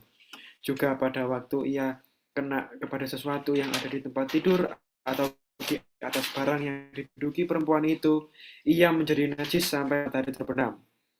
Jikalau seorang laki-laki tidur dengan perempuan itu dan ia kena cemar kain perempuan itu, maka ia menjadi najis selama 7 hari, dan setiap tempat tidur yang ditidurinya menjadi najis juga. Apabila seorang perempuan berhari-hari lamanya mengeluarkan lelehan, yakni lelehan darah yang bukan pada waktu cemar kainnya, atau apabila ia mengeluarkan lelehan lebih lama dari waktu cemar kainnya, maka selama lelehannya yang najis itu, perempuan itu adalah seperti pada hari-hari cemar kainnya, yakni ia najis. Setiap tempat tidur yang ditidurinya selama ia mengeluarkan lelehan haruslah baginya seperti tempat tidur pada waktu cemar kainnya, dan setiap barang yang didudukinya menjadi najis sama seperti kenajisan cemar kainnya. Setiap orang yang kena kepada barang-barang itu menjadi najis, dan ia harus mencuci pakaiannya, membasuh tubuhnya dengan air, dan ia menjadi najis sampai matahari terbenam. Tetapi jikalau perempuan itu sudah menjadi tahir dari lelehannya, ia harus menghitung 7 hari lagi. Sesudah itu barulah ia menjadi tahir. Pada hari yang ke-8 ia harus mengambil 2 ekor burung tekukur atau 2 ekor anak burung merpati dan membawanya kepada imam ke pintu kemah pertemuan. Imam harus mempersembahkan yang seekor sebagai korban penghapus dosa dan yang seekor lagi sebagai korban bakaran. Dengan demikian, imam mengadakan pendamaian bagi orang itu di hadapan Tuhan, karena lelehannya yang najis itu. Begitulah kamu harus menghindarkan orang Israel dari kenajisannya, supaya mereka jangan mati di dalam kenajisannya. Apabila mereka menajiskan kemah suciku yang ada di tengah-tengah mereka itu. Itulah hukum tentang seorang laki-laki yang mengeluarkan lelehan atau yang tertumpah maninya yang menyebabkan ia najis. Dan tentang seorang perempuan yang bercemar kain, dan tentang seorang baik laki-laki maupun perempuan yang mengeluarkan lelehan, dan tentang laki-laki yang tidur dengan perempuan yang najis. Hari Raya Pendamaian, Imamat 16 ayat 1-34. Sesudah kedua anak Harun mati, yang terjadi pada waktu mereka mendekat ke hadapan Tuhan, berfirmanlah Tuhan kepada Musa. Firman Tuhan kepadanya, katakanlah kepada Harun kakakmu, supaya ia jangan sembarang waktu masuk ke dalam tempat kudus di belakang tabir, ke depan tutup pendamaian yang di atas tabut, supaya jangan ia mati. Karena aku menampakkan diri dalam awan di atas tutup pendamaian. Beginilah caranya Harun masuk ke dalam tempat kudus itu, yakni dengan membawa seekor lembu jantan muda untuk korban penghapus dosa dan seekor domba jantan untuk korban bakaran. Ia harus mengenakan kemeja lenan yang kudus, dan ia harus menutupi auratnya dengan celana lenan, dan harus memakai ikat pinggangan dan melilitkan serbanan. Itulah pakaian kudus yang harus dikenakannya sesudah ia membasuh tubuhnya dengan air. Dari umat Israel, ia harus mengambil 2 ekor kambing jantan untuk korban penghapus dosa dan seekor domba jantan untuk korban bakaran. Kemudian Harun harus mempersembahkan lembu jantan yang akan menjadi korban penghapus dosa baginya sendiri, dan dengan demikian mengadakan pendamaian baginya dan bagi keluarganya. Ia harus mengambil kedua ekor kambing jantan itu dan mendapatkannya di hadapan Tuhan di depan pintu kemah pertemuan, dan harus membuang undi atas kedua kambing jantan itu, sebuah undi bagi Tuhan dan sebuah bagi Azazel. Lalu Harun harus mempersembahkan kambing jantan yang kena undi bagi Tuhan itu dan mengolahnya sebagai korban penghapus dosa. Tetapi kambing jantan yang kena undi bagi Azazel haruslah ditempatkan hidup-hidup di hadapan Tuhan untuk mengadakan pendamaian, lalu dilepaskan bagi Azazel ke padang gurun. Harun harus mempersembahkan lembu jantan yang akan menjadi korban penghapus dosa baginya sendiri dan mengadakan pendamaian baginya dan bagi keluarganya. Ia harus menyembelih lembu jantan itu. Dan ia harus mengambil perbaraan berisi penuh bara api dari atas mezbah yang di hadapan Tuhan, serta serangkup penuh ukupan dari wangi-wangian yang digiling sampai halus, lalu membawanya masuk ke belakang tabir. Kemudian ia harus meletakkan ukupan itu di atas api yang di hadapan Tuhan, sehingga asap ukupan itu menutupi tutup pendamaian yang di atas hukum Allah, supaya ia jangan mati. Lalu ia harus mengambil sedikit dari darah lembu jantan itu dan memercikkannya dengan jarinya ke atas tutup pendamaian di bagian muka, dan ke depan tutup pendamaian itu ia harus memercikkan sedikit dari darah itu dengan jarinya 7 kali. Lalu ia harus menyembelih domba jantan yang akan menjadi korban penghapus dosa bagi bangsa itu dan membawa darahnya masuk ke belakang tabir. Kemudian haruslah diperbuatnya dengan darah itu seperti yang diperbuatnya dengan darah lembu jantan, yakni ia harus memercikkannya ke atas tutup pendamaian dan ke depan tutup pendamaian itu. Dengan demikian, ia mengadakan pendamaian bagi tempat kudus itu karena segala kenajisan orang Israel dan karena segala pelanggaran mereka, apapun juga dosa mereka. Demikianlah harus diperbuatnya dengan kemah pertemuan yang tetap diam di antara mereka di tengah-tengah segala kenajisan mereka. Seorang pun tidak boleh hadir di dalam kemah pertemuan bila Harun masuk untuk mengadakan pendamaian di tempat kudus sampai ia keluar setelah mengadakan pendamaian bagi dirinya sendiri, bagi keluarganya, dan bagi seluruh jemaah orang Israel. Kemudian haruslah ia pergi keluar ke mezbah yang ada di hadapan Tuhan dan mengadakan pendamaian bagi mezbah itu. Ia harus mengambil sedikit dari darah lembu jantan dan dari darah domba jantan itu dan membubuhnya pada tanduk-tanduk mezbah sekelilingnya. Kemudian ia harus memercikkan sedikit dari darah itu ke mezbah itu dengan jarinya 7 kali dan mentahirkan serta menguduskannya dari segala kenajisan orang Israel. Setelah selesai mengadakan pendamaian bagi tempat kudus dan kemah pertemuan serta mesbah, ia harus mempersembahkan kambing jantan yang masih hidup itu. Dan Harun harus meletakkan kedua tangannya ke atas kepala kambing jantan yang hidup itu dan mengakui di atas kepala kambing itu segala kesalahan orang Israel dan segala pelanggaran mereka, apapun juga dosa mereka. Ia harus menanggungkan semua itu ke atas kepala kambing jantan itu dan kemudian melepaskannya ke padang gurun dengan perantaraan seseorang yang sudah siap sedia untuk itu.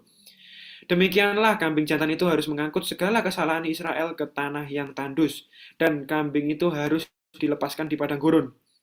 Sesudah itu Harun harus masuk ke dalam kemah pertemuan dan menanggalkan pakaian lenan yang dikenakannya ketika ia masuk ke dalam tempat kudus dan harus meninggalkannya di sana.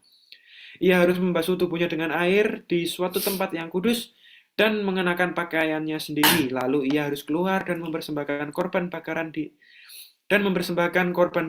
sendiri dan korban bakaran bangsa itu. Dan dengan demikian ia mengadakan pendamaian baginya sendiri dan bagi bangsa itu. Kemudian ia harus membakar lemak korban penghapus dosa di atas mezbah. Maka orang yang melepaskan kambing jantan bagi Azazel itu harus mencuci pakaiannya, membasuh tubuhnya dengan air, dan sesudah itu barulah boleh masuk ke perkemahan.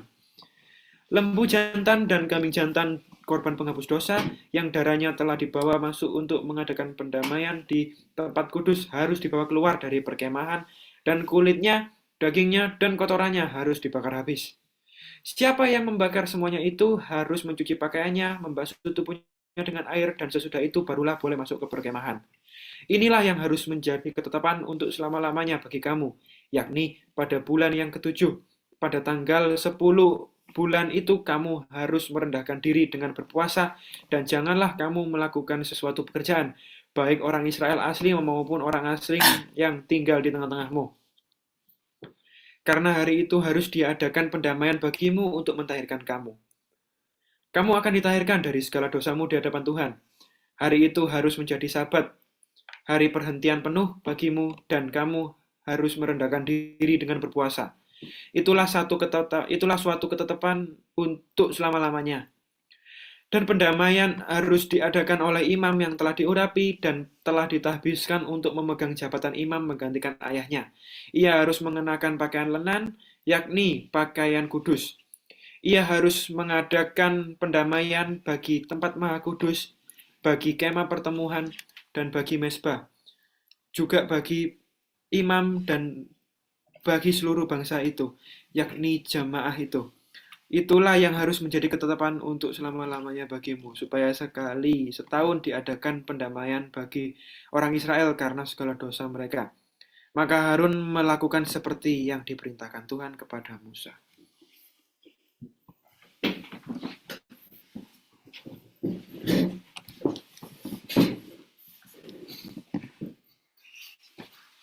Leviticus 17. Eating blood forbidden. The Lord said to Moses, "Speak to Aaron and his sons and to all the Israelites, and say to them, This is what the Lord has commanded. Any Israelite who sacrifices an ox, a lamb, or a goat in the camp or outside of it, instead of bringing it to the entrance to the tent of meeting to present it as an offering to the Lord in front of the tabernacle of the Lord, that person shall be considered guilty of bloodshed. They have shed blood and must be cut off from their people. This is so the Israelites will bring to the Lord the sacrifices they are now making in the open fields. They must bring them to the priest, that is, to the Lord, at the entrance to the tent of the meeting, and sacrifice them as fellowship offerings.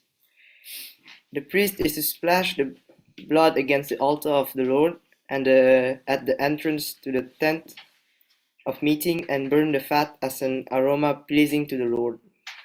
They must no longer offer any of their sacrifices to the goat idols to whom they prostitute themselves. This is to be the lasting ordinance for them and for the generations to come. Say to them, any Israelite or any foreigner residing among them who offers a burnt offering or sacrifice and does not bring it to the entrance to the tent of meeting to sacrifice it to the Lord must be cut off from the people of Israel. I will set my face against any Israelite, any foreigner residing among them blood, and I will cut them cut them off from the people. For the life of a creature is in the blood, and I have given it to you to make an atonement for yourselves on the altar. It is the blood that makes atonement for one's life. Therefore I say to the Israelites, none of you may eat blood, nor may any foreigner residing among you eat blood. Any Israelite or any foreigner residing among you who hunts any animal or bird that may be eaten must drain out the blood and cover it with earth, because the life of every creature is its blood. That is why I have said to the Israelites, you must not eat the blood of any creature, because the life of every creature is its blood. Anyone who eats it must be cut off.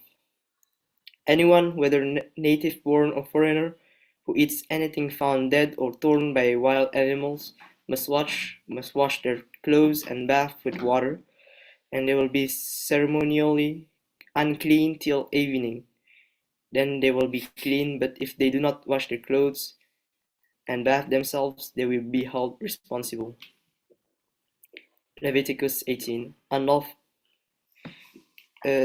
Unlawful sexual relations. The Lord said to Moses, speak to the Israelites and say to them, I am the Lord your God. You must not do as they do in Egypt, where you used to live, and you must not do as they do in the land of Canaan, where I am bringing you. Do not follow their practices. You must obey my laws and be careful to follow my decrees. I am the Lord your God. I keep my decrees and laws for the person who obeys them will live by them. I am the Lord. No one is to approach any close relative to have sexual relations. I am the Lord. Do not dishonor your father by having sexual relations with your mother.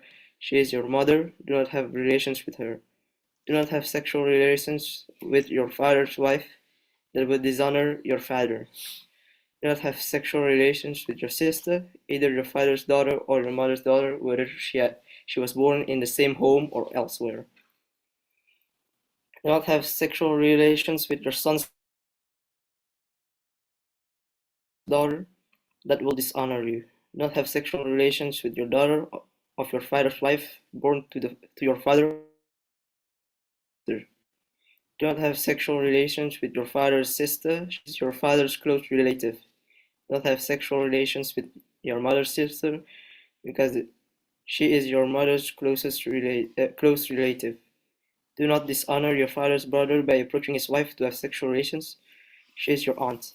Do not have sexual relations with your daughter-in-law. She is your son's wife. Do not have relations with her. Do not have sexual relations with your brother's wife. That will dishonor your brother. Do not have sexual relations with a woman and her daughter. Do not have sexual relations with either her son's daughter or her daughter's daughter. They are her close relatives. That is wickedness. Do not have your wife's sister as a rival wife and have sexual relations with her while your wife is living. Do not approach a woman to have sexual relations during the uncleanness of her monthly period. Do not have sexual relations with your neighbor's wife and defile yourself with her. Do not give any of your children to be sacrificed to Molech, for you must not profane the name of your God. I am the Lord. Do not have sexual relations with a man as one does not with a woman. That is detestable. Do not have sexual relations with an animal and defile yourself with it. A woman must not represent herself to an animal to have sexual relations with. That is a perversion. Do not defile yourselves in any of these ways, because this is how the nations that I am going to drive out before you become defiled. Even the land was defiled, so I punished it for its sin, and the land vomited out its inhabitants. But you must keep my decrees and my laws. The native born and the foreigners residing among you must not do any of these detestable things, for all these things were done by the people who lived in the land before you, and the land became defiled. And if you defile the land, it will vomit you as it vomited out the nations that were before you. Everyone who does any of these detestable things, such as persons must be cut off from their people. Keep my requirements and do not follow any of these detestable customs that were practiced before you came, and do not defile yourself with them I am the Lord your God.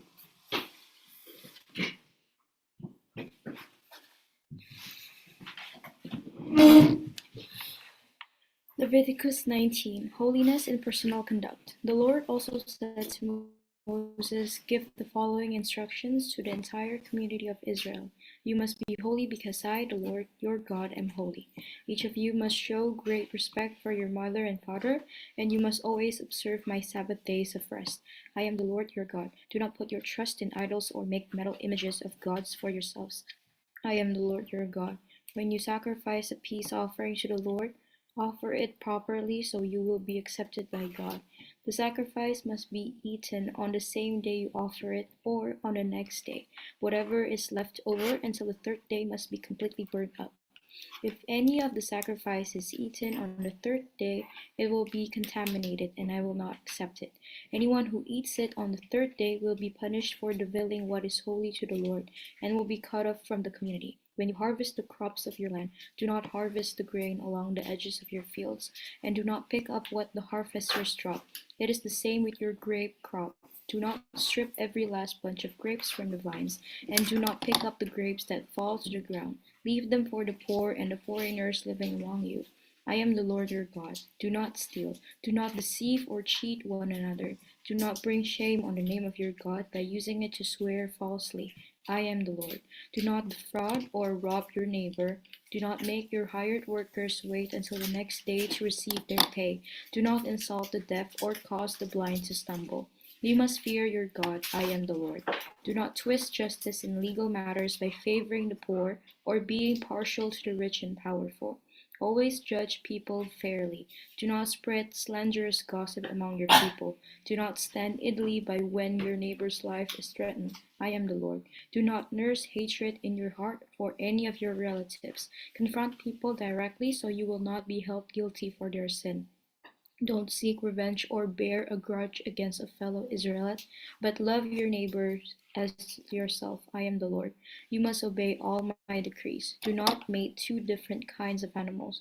Do not plant your field with two different kinds of seed. Do not wear clothing woven from two different kinds of thread.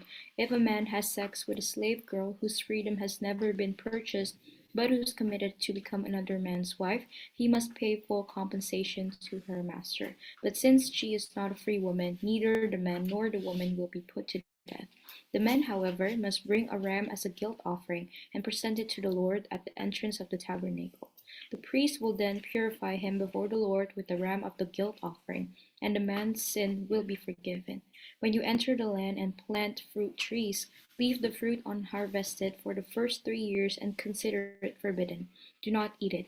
In the fourth year, the entire crop must be consecrated to the Lord as a celebration of praise. Finally, in the fifth year, you may eat the fruit. If you follow this pattern, your harvest will increase. I am the Lord your God. Do not eat meat that has not been drained of its blood. Do not practice fortune telling or witchcraft. Do not trim off the hair on your temples or trim your beards. Do not cut your bodies for the dead, and do not mark your skin with tattoos. I am the Lord. Do not defile your daughter by making her prostitute, or the land will be filled with prostitution and wickedness. Keep my Sabbath days of rest and show reverence toward my sanctuary. I am the Lord. Do not defile yourselves by turning to mediums or to those who consult the spirits of the dead. I am the Lord your God. Stand up in the presence of the elderly and show respect for the aged. Fear your God. I am the Lord. Do not take advantage of foreigners who live among you in your land. Treat them like native-born Israelites and love them as you love yourself. Remember that you were once foreigners living in the land of Egypt. I am the Lord your God. Do not use dishonest standards when measuring length, weight, or volume. Your scales and weights must be accurate. Your containers for measuring dry materials or liquids must be accurate. I am the Lord your God who brought you out of the land of Egypt. You must be careful to keep all of my decrees and regulations by putting them into practice. I am the Lord. Leviticus 20. Punishments for disobedience. The Lord said to Moses, give the people of Israel these instructions, which apply both to native Israelites and to the foreigners living in Israel. If any of them offer their children as a sacrifice to Molech, they must be put to death. The people of the community must stone them to death. I myself will turn against them and cut them off from the community, because they have defiled my sanctuary and brought shame on my holy name by offering their children to Molech. And if the people of the community ignore those who offer their children to Molech and refuse to execute them, I myself will turn against them and their families and will cut them off from the community. This will happen to all who commit spiritual prostitution by worshiping Molech. I will also turn against those who commit spiritual prostitution by putting their trust in mediums or in those who consult the spirits of the dead. I will cut them off from the community. So set yourselves apart to be holy, for I am the Lord your God. Keep all my decrees by putting them into practice, for I am the Lord who makes you holy. Anyone who dishonors father or mother must be put to death. Such a person is guilty of a capital offense. If a man commits adultery with his neighbor's wife, both the man and the woman who have committed adultery must be put to death. If a man violates his father by having sex with one of his father's wives, both the man and the woman must be put to death, for they are guilty of a capital offense. If a man has sex with his daughter-in-law, both must be put to death. They have committed a perverse act and are guilty of a capital offense. If a man practices homosexuality, having sex with another man as with a woman, both men have committed a detestable act. They must both be put to death, for they are guilty of a capital offense. If a man marries both a woman and her mother, he has committed a wicked act. The man and both women must be burned to death to wipe out such wickedness from among you. If a man has sex with an animal, he must be put to death, and the animal must be killed. If a woman presents herself to a male animal to have intercourse with it, she and the animal must both be put to death. You must kill both, for they are guilty of a capital offense. If a man marries his sister, the daughter of either his father or his mother, and they have sexual relations, it is a shameful disgrace. They must be publicly cut off from the community. Since the man has violated his sister, he will be punished for his sin. If a man has sexual relations with a woman during her menstrual period, both of them must be cut off from the community, for together they have exposed the source of her blood flow. Do not have sexual relations with your aunt, whether your mother's sister or your father's sister. This would dishonor a close relative. Both parties are guilty and will be punished for their sin. If a man has sex with his uncle's wife, he has violated his uncle. Both the man and woman will be punished for their sin, and they will die childless. If a man marries his brother's wife, it is an act of impurity. He has violated his brother, and the guilty couple will remain childless. You must keep all my decrees and regulations by putting them into practice. Otherwise, the land to which I am bringing you as your new home will vomit you out. Do not live according to the customs of the people I am driving out before you. It is because they do these shameful things that I detest them. But I have promised you, you will possess their land, because I will give it to you as your possession, a land flowing with milk and honey. I am the Lord your God, who has set you apart from all other people. You must therefore make a distinction between ceremonially clean and unclean animals, and between clean and unclean birds. You must not defile yourselves by eating any unclean animal or bird or creature that scurries along the ground. I have identified them as being unclean for you. You must be holy, because I, the Lord, am holy. I have set you apart from all other people to be my very own. Men and women among you who act as mediums or who consult the spirits of the dead must be put to death by stoning. They are guilty of a capital offense.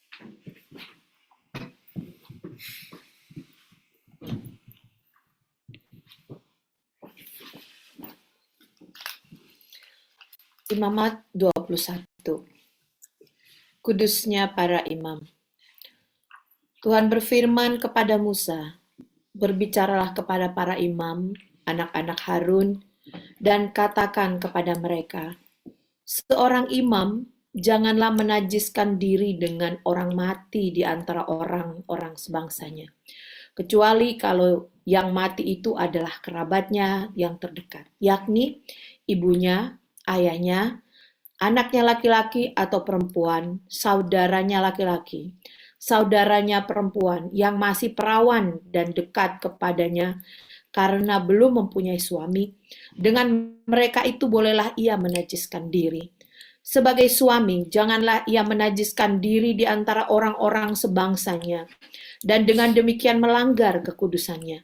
Janganlah mereka menggundul sebagian kepalanya, dan janganlah mereka mencukur tepi janggutnya, dan janganlah mereka menggoresi kulit tubuhnya.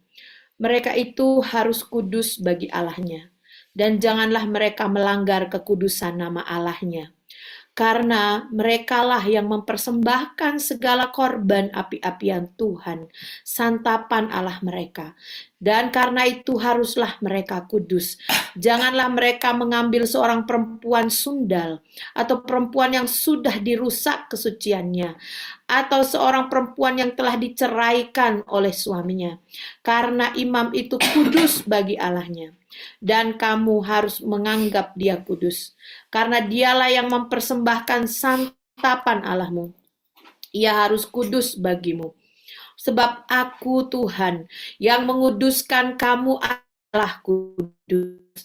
Apabila anak perempuan seorang imam membiarkan kehormatannya dilanggar dengan bersundal, maka ia melanggar kekudusan ayahnya, dan ia harus dibakar dengan api.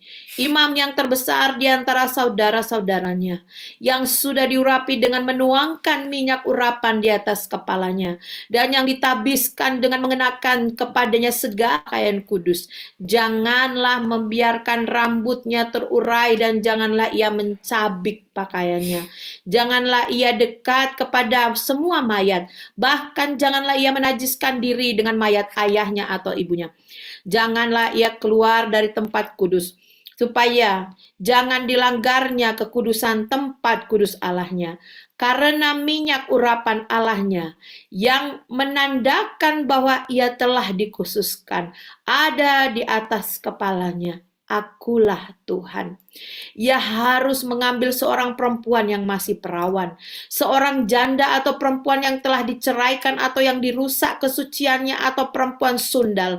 Janganlah diambil, melainkan harus seorang perawan dari antara orang-orang sebangsanya, supaya jangan ia melanggar kekudusan keturunannya di antara orang-orang sebangsanya.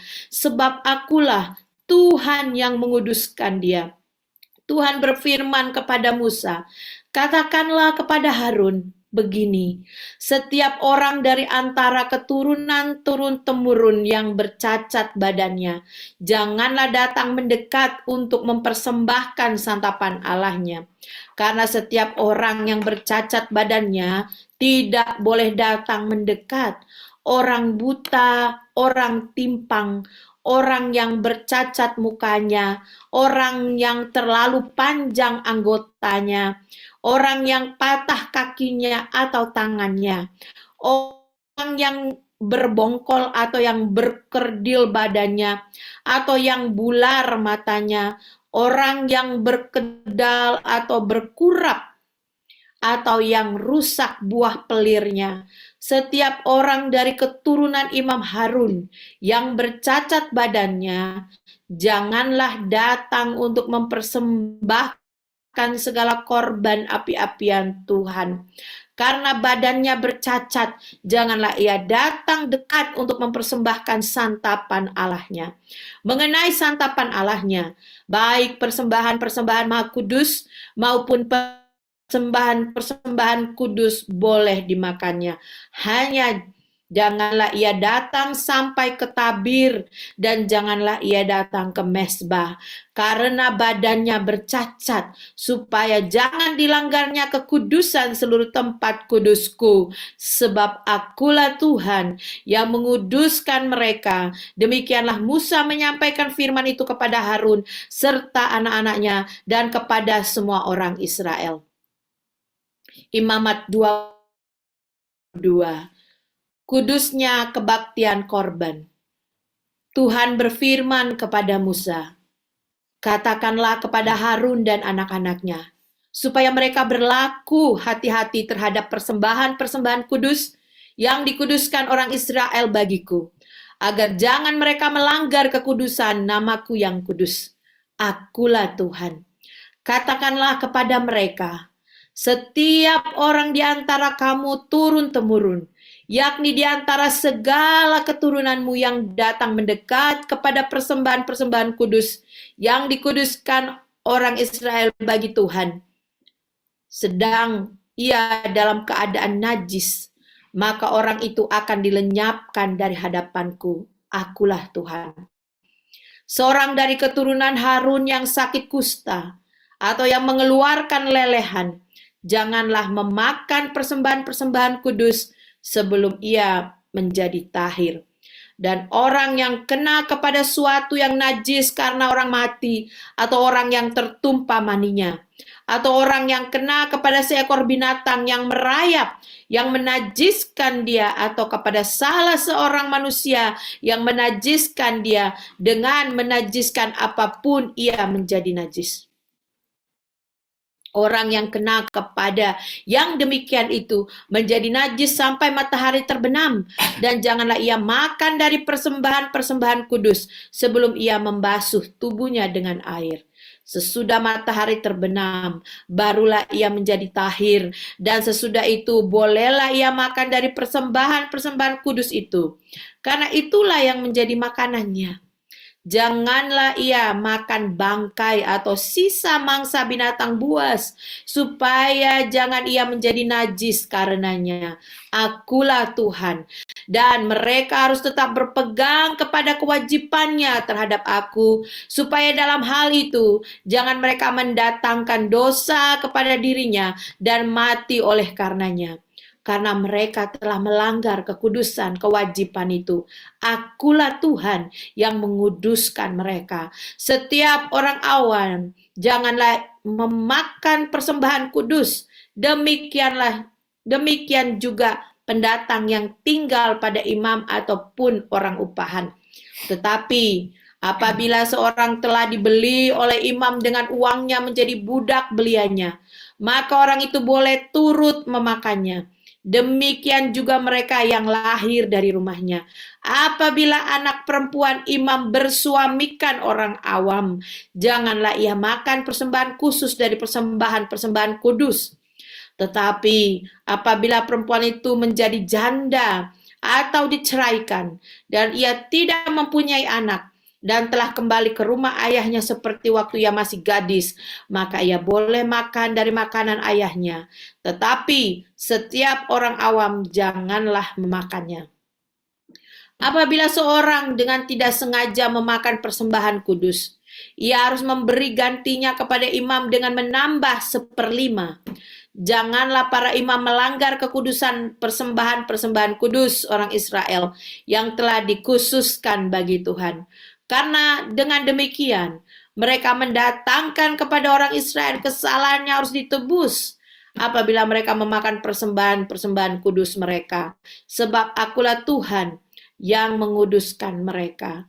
Tuhan berfirman kepada Musa, berbicaralah kepada Harun serta anak-anaknya dan kepada semua orang Israel, dan katakanlah kepada mereka, siapapun dari umat Israel dan dari orang asing di antara orang Israel yang persembahkan persembahannya, baik berupa sesuatu persembahan nasar maupun berupa sesuatu persembahan sukarela yang hendak dipersembahkan mereka kepada Tuhan sebagai korban bakaran, maka supaya Tuhan berkenan akan kamu, haruslah persembahan itu tidak bercela dari lembu jantan, domba atau kambing.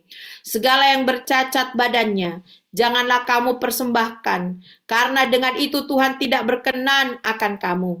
Juga apabila seorang mempersembahkan kepada Tuhan korban keselamatan sebagai pembayar nasar khusus, atau sebagai korban sukarela dari lembu atau kambing domba, maka korban itu haruslah yang tidak bercela, supaya Tuhan berkenan akan dia. Janganlah badannya bercacat sedikit pun. Binatang yang buta atau yang patah tulang, yang luka atau yang berbisul, yang berkedal atau yang berkurap, semuanya itu janganlah kamu persembahkan kepada Tuhan. Dan binatang yang demikian janganlah kamu taruh sebagai korban api-apian bagi Tuhan ke atas mezbah. Tetapi seekor lembu atau domba yang terlalu panjang atau terlalu pendek anggotanya, bolehlah kau persembahkan sebagai korban sukarela. Tetapi sebagai korban nasar Tuhan tidak akan berkenan akan binatang itu. Tetapi binatang yang buah pelirnya terjepit, ditumbuk, direnggut atau dikerat, janganlah kamu persembahkan kepada Tuhan. Janganlah kamu berbuat demikian di negerimu. Juga dari tangan orang asing, janganlah kamu mempersembahkan sesuatu dari semua itu sebagai santapan Allahmu, karena semuanya itu telah rusak dan bercacat badannya. Tuhan tidak akan berkenan akan kamu karena persembahan-persembahan itu. Tuhan berfirman kepada Musa, apabila seekor anak lembu atau anak domba atau anak kambing dilahirkan, maka haruslah ia tinggal 7 hari lamanya dengan induknya. Tetapi sejak hari ke-8 dan seterusnya, Tuhan berkenan akan binatang itu kalau dipersembahkan berupa korban api-apian baginya. Seekor lembu atau kambing atau domba janganlah kamu sembelih bersama dengan anaknya pada 1 hari juga. Dan apabila kamu menyembelih korban syukur bagi Tuhan, kamu harus menyembelihnya sedemikian hingga Tuhan berkenan akan kamu. Pada hari itu juga, korban itu harus dimakan. Janganlah kamu tinggalkan apa-apa daripadanya sampai pagi. Akulah Tuhan. Dengan demikian, kamu harus berpegang pada perintahku dan melakukannya. Akulah Tuhan. Janganlah melanggar kekudusan namaku yang kudus, supaya aku dikuduskan di tengah-tengah orang Israel, sebab akulah Tuhan yang menguduskan kamu, yang membawa kamu keluar dari tanah Mesir, supaya aku menjadi Allahmu dan akulah Tuhan.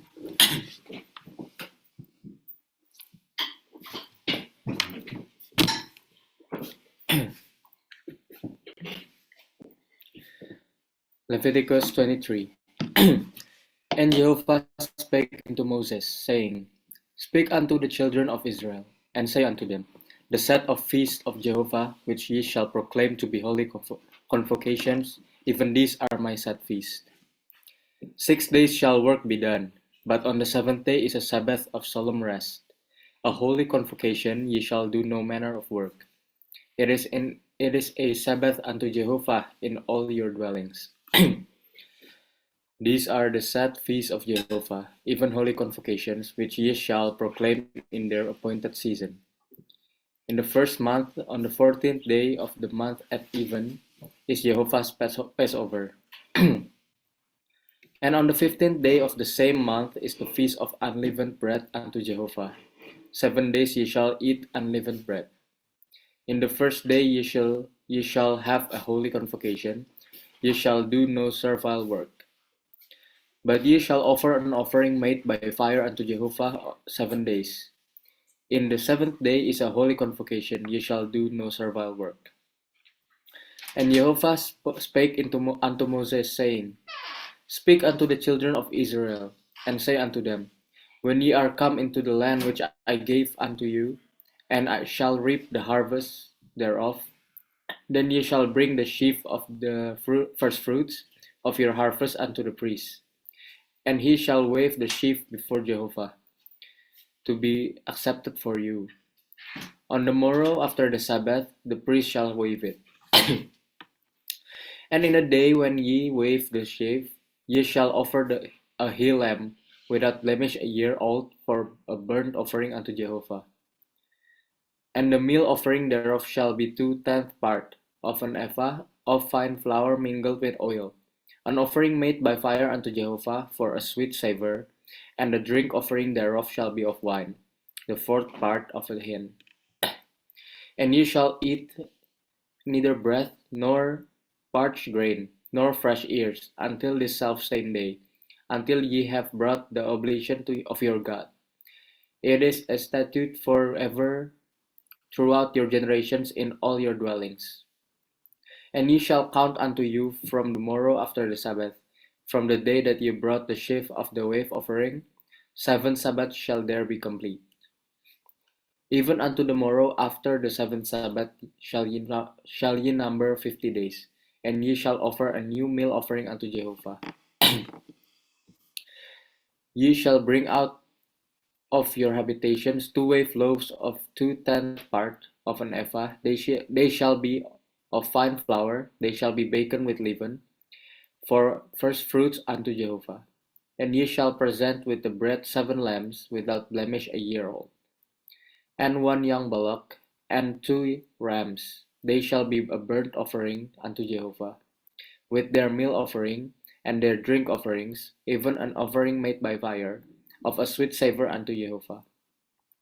And ye shall offer 1 he-goat for a sin offering, and 2 he-lambs a year old for a sacrifice of peace offerings. And the priest shall wave them with the bread of the first fruits for a wave offering before Jehovah. With the 2 lambs they shall be holy to Jehovah for the priest. And ye shall make proclamation on the selfsame day. There shall be a holy convocation unto you. Ye shall do no servile work. It is a statute forever in all your dwellings throughout your generations. And when ye reap the harvest of your land, thou shalt not wholly reap the corners of thy field, neither shalt thou gather the gleaning of thy harvest. Thou shalt leave them for the poor and for the sojourner. I am Jehovah your God. And Jehovah spake unto Moses, saying, Speak unto the children of Israel, saying, In the 7th month, on the 1st day of the month, shall be a solemn rest unto you, a memorial of blowing of trumpets, a holy convocation. Ye shall do no servile work, and ye shall offer an offering made by fire unto Jehovah. And Jehovah spake unto Moses, saying, Howbeit on the 10th day of the 7th month is the day of atonement. It shall be a holy convocation unto you, and ye shall afflict your souls. And ye shall offer an offering made by fire unto Jehovah. And ye shall do no manner of work in that same day, for it is a day of atonement, to make atonement for you before Jehovah your God. For whatsoever soul it be that shall not be afflicted in the same day, he shall be cut off from his people. And whatsoever soul it be that doeth any manner of work in that same day, that soul will I destroy from among his people. You shall do no manner of work. It is a statute forever throughout your generations in all your dwellings. It shall be unto you a Sabbath of solemn rest, and ye shall afflict your souls. In the 9th day of the month at even, from even unto even, shall ye keep your Sabbath. And Jehovah spake unto Moses, saying, Speak unto the children of Israel, saying, On the 15th day of the 7th month is the feast of tabernacles for 7 days unto Jehovah. On the 1st day shall be a holy convocation, ye shall do no servile work. 7 days ye shall offer an offering made by fire unto Jehovah. On the 8th day shall be a holy convocation unto you, and ye shall offer an offering made by fire unto Jehovah. It is a solemn assembly, ye shall do no servile work. These are the sets of feasts of Jehovah, which ye shall proclaim to be holy convocations, to offer an offering made by fire unto Jehovah, a burnt offering and a meal offering, a sacrifice and drink offerings, each on its own day. Besides the Sabbath of Jehovah, and besides your gift, and besides all your vows, and besides all your free will offerings, which ye give unto Jehovah. Howbeit on the 15th day of the 7th month, when ye have gathered in the fruits of the land, ye shall keep the feast of Jehovah 7 days. On the 1st day shall be a solemn rest, and on the 8th day shall be a solemn rest. And ye shall take you on the 1st day the fruit of goodly trees, branches of palm trees, and both of thick trees, and willows of the brook. And ye shall rejoice before Jehovah your God 7 days. And ye shall keep it a feast unto Jehovah 7 days in a year. It is a statute forever throughout your generations. Ye shall keep it in the 7th month. Ye shall dwell in booths 7 days. All that are homeborn in Israel shall dwell in booths. That your generations may know that I made the children of Israel to dwell in booths, when I brought them out of the land of Egypt. I am Jehovah your God. And Moses declared unto the children of Israel the set feast of Jehovah. Leviticus 24. And Jehovah spake unto Moses, saying, Command the children of Israel, that they bring unto thee pure olive oil beaten for the light, to cause a lamp to burn continually.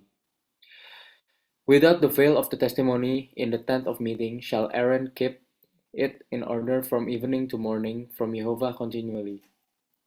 It shall be a statute forever throughout your generations. He shall keep in order the lamps upon the pure candlestick before Jehovah continually. And thou shalt take fine flour, and bake 12 cakes thereof. 2/10 part of an ephah shall be in one cake.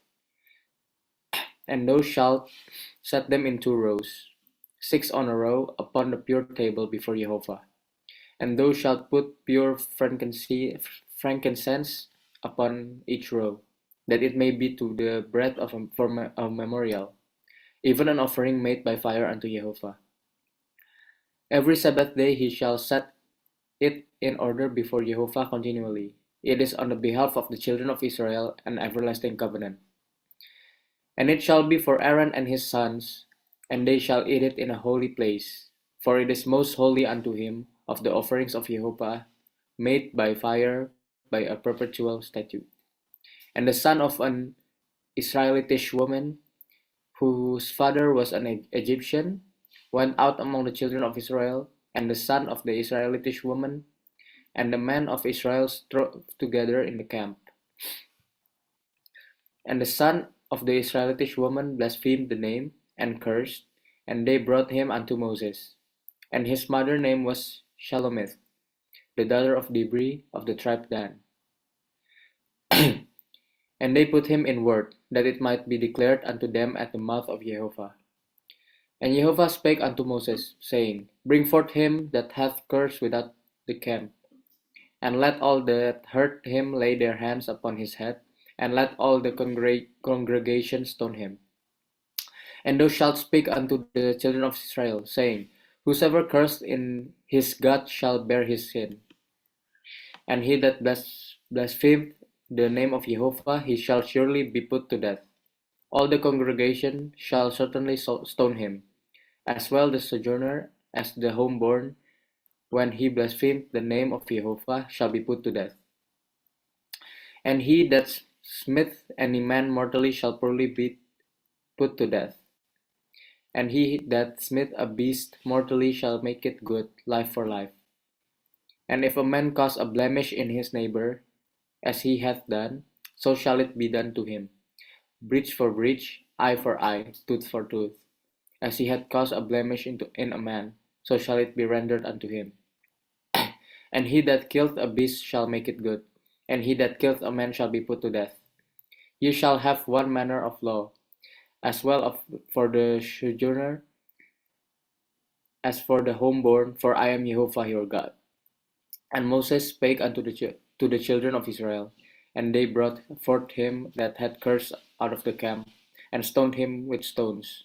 And the children of Israel did as Jehovah commanded Moses.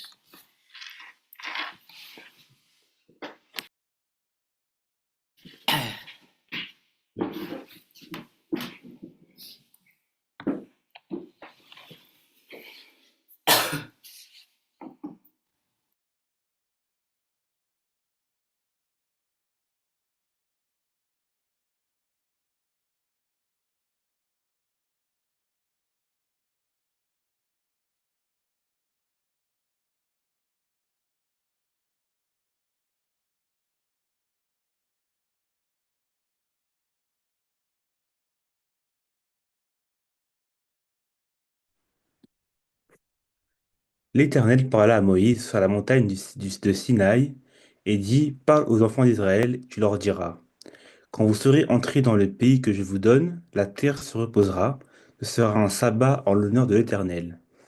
Pendant 6 années, tu ensemenceras ton champ, pendant 6 années, tu tailleras ta vigne et tu en recueilleras le produit. Mais en la 7e année, ce sera un sabbat, un temps de repos pour la terre, un sabbat en l'honneur de l'Éternel. Tu n'ensemenceras point ton champ, et tu ne tailleras point ta vigne. Tu ne moissonneras point ce qui proviendra des grains tombés de ta moisson, et tu ne vendangeras point les raisins de ta vigne non taillée. Ce sera une année de repos pour la terre.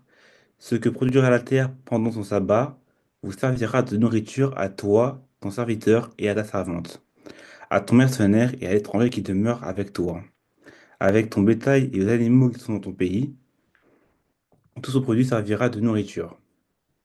Tu compteras 7 sabbats d'année, 7 fois 7 années, et les jours de ces 7 sabbats d'année feront 49 ans.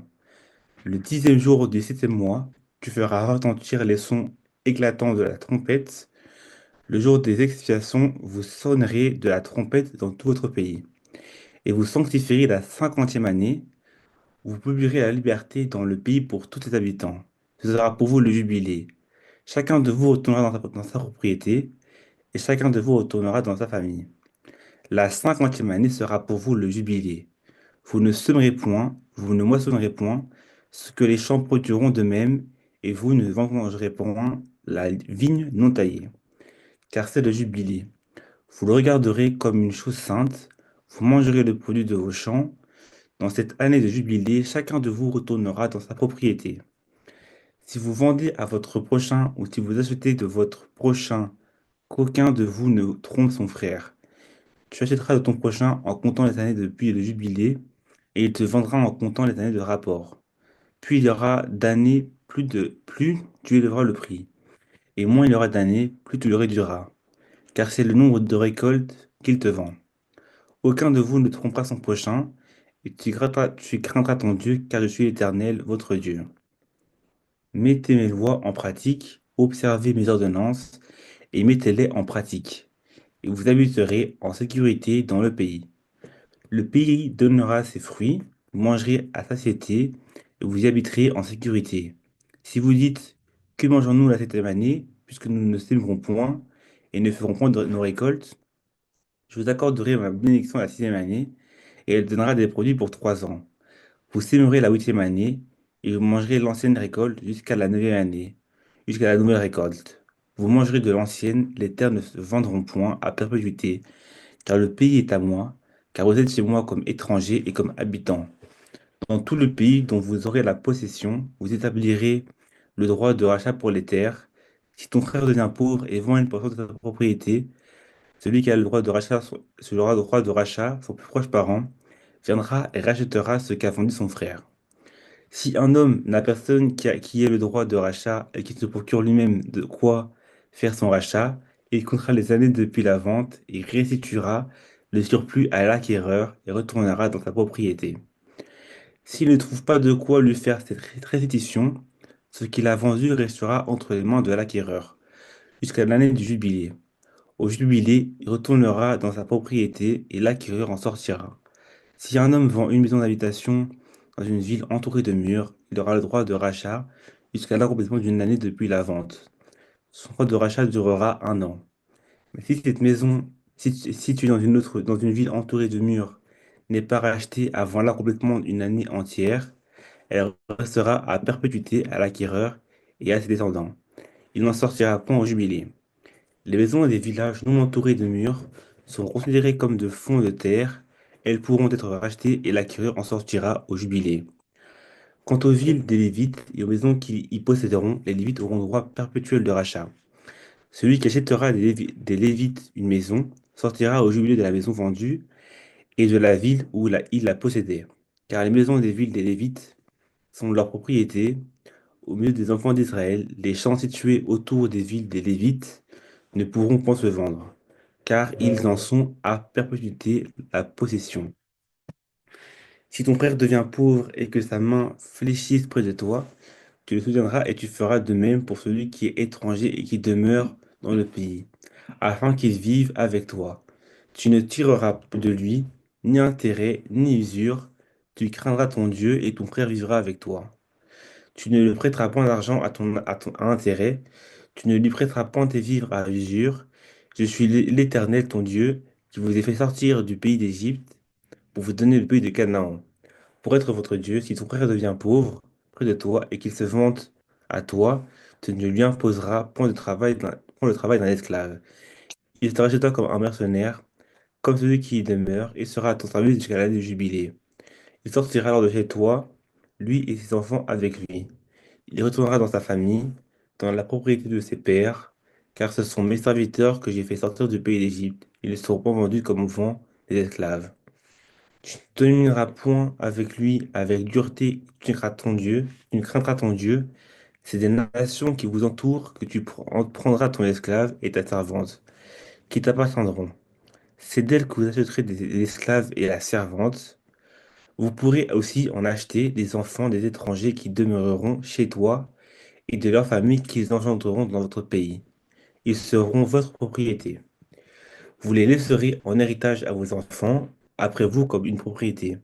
Vous les garderez comme esclaves à perpétuité. Mais à l'égard de vos frères, les enfants d'Israël, aucun de vous ne dominera avec dureté sur son frère. Si un étranger, si celui qui demeure chez toi devient riche, et que ton frère devienne pauvre, près de lui et se vende à l'étranger qui demeure chez toi, ou à quelqu'un de la famille de l'étranger, il y aura pour lui le droit de rachat, après qu'il sera vendu.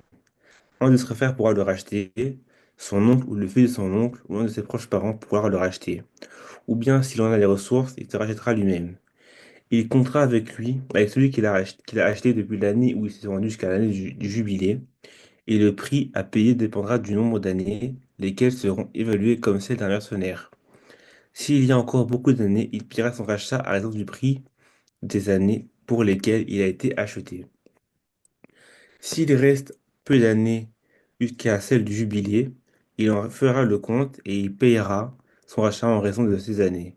Il sera comme un mercenaire à l'année, et celui chez qui il sera ne le traitera point avec dureté sous tes yeux.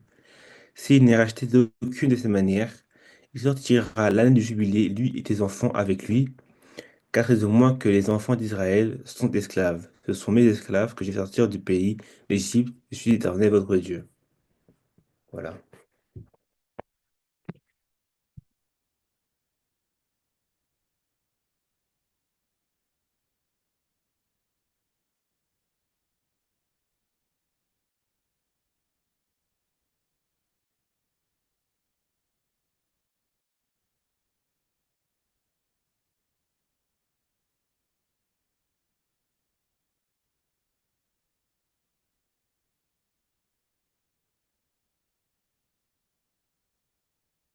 Do not make idols or set up an image or a sacred stone for yourself. And do not place a carved stone of your land to bow down before it. I am the Lord your God. Observe my Sabbaths and have reverence for my sanctuary. I am the Lord. If you follow my decrees and are careful to obey my commands, I will send you rain in its season, and the ground will yield its crops and the trees their fruits. Your threshing will continue until grape harvest, and the grape harvest will continue until planting, and you will eat all the food you want and live in safety in your land. I will grant peace in the land, and you will lie down, and no one will make you afraid. I will remove wild beasts from your land, and the sword will not pass through your country. You will pursue your enemies, and they will fall by the sword before you. 5 of you will chase 100, and 100 of you will chase 10,000. And your enemy will fall by the sword before you. I will look on you with favor and make you fruitful and increase your numbers. I will keep my covenant with you. You will still be eating last year's harvest when you will have to move it out to make room for the new. I will put my dwelling place among you, and I will not abhor you. I will walk among you and will be your God, and you will be my people. I am the Lord your God, who brought you out of Egypt, so that you would no longer be slaves to the Egyptians. I broke the bars of your yoke and enabled you to walk with heads held high. But if you will not listen to me and carry out all these commands, and if you reject my decrees and abhor my laws, and fail to carry out all my commands, and so violate my covenant, then I will do this to you. I will bring on you sudden terror, wasting diseases and fever that will destroy your sight and sap your strength. You will plant seed in vain because your enemy will eat it. I will set my face against you so that you will be defeated by your enemies. Those who hate you will rule over you, and you will flee even when no one is pursuing you. If after all this you will not listen to me, I will punish you with your sins 7 times over. I will break down your stubborn pride, make the sky above you like iron, and the ground beneath you like bronze. Your strength will be spent in vain, because your soil will not yield its crops, nor will the trees of your land yield their fruit. If you remain hostile toward me and refuse to listen to me, I will multiply your affliction 7 times over, as your sins deserve. I will send wild animals against you, and they will rob you of your children, destroy your cattle, and make you so few in number that your roads will be deserted. If in spite of these things you do not accept my correction, but continue to be hostile to me, I myself will be hostile towards you. I will afflict you for your sins 7 times over, and I will bring the sword on you to avenge the breaking of the covenant. When you withdraw into your cities, I will send a plague among you, and you will be given into enemies' hands. When I cut off your supply of bread, 10 women will be able to bake your bread in one oven, and they will dole out the bread by weight. You will eat, but you will not be satisfied. If in spite of this you still do not listen to me, but continue to be hostile towards me, then in my anger I will be hostile towards you, and myself will punish you for your sins 7 times over. You will eat the flesh of your sons and the flesh of your daughters.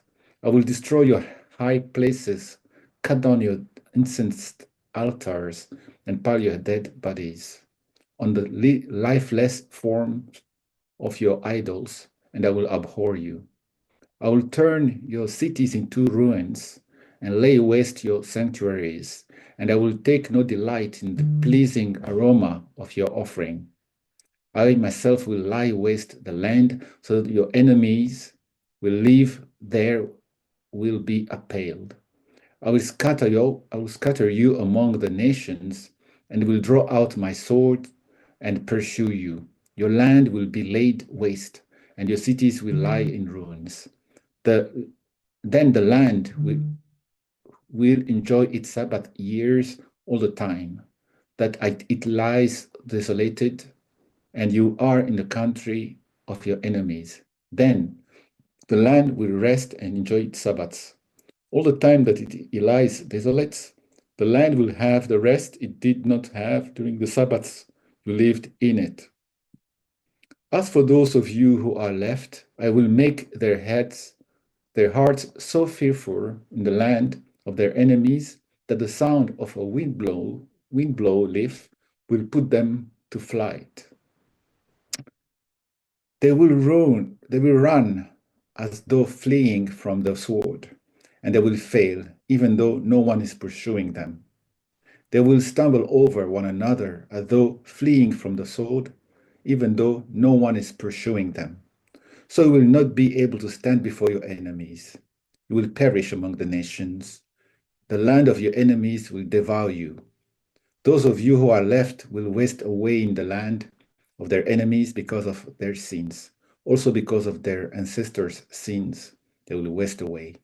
But if you will confess their sins and the sins of their ancestors, their unfaithfulness and their hostility towards me, which made me hostile towards them, so that I sent them into the land of their enemies, then, when their uncircumcised hearts are humbled, and they pay for their sin, I will remember my covenant with Jacob, and my covenant with Isaac, and my covenant with Abraham. And I will remember the land, for the land will be deserted by them, and will enjoy its Sabbath while it lies desolated without them. They will pay for their sins because they rejected my laws and abhorred my decrees. Yet, in spite of this, when they are in the land of their enemies, I will not reject them or abhor them so as to destroy them completely, breaking my covenant with them. I am the Lord their God. But for their sake, I will remember the covenant with their ancestors, whom I brought out of Egypt in the sight of the nations to be their God. I am the Lord. These are the decrees, the laws, and the regulations that the Lord established at Mount Sinai between himself and the Israelites through Moses. The Lord said to Moses, "Speak to the Israelites and say to them, if anyone makes a special vow to dedicate a person to the Lord by giving the equivalent value, set the value of the male between the ages of 20 and 60 at 50 shekels of silver, according to the sanctuary shekel. For a female, set her value at 30 shekels.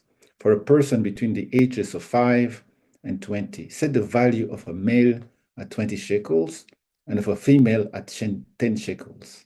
For a person between 1 month and 5 years, set the value of a male at 5 shekels of silver,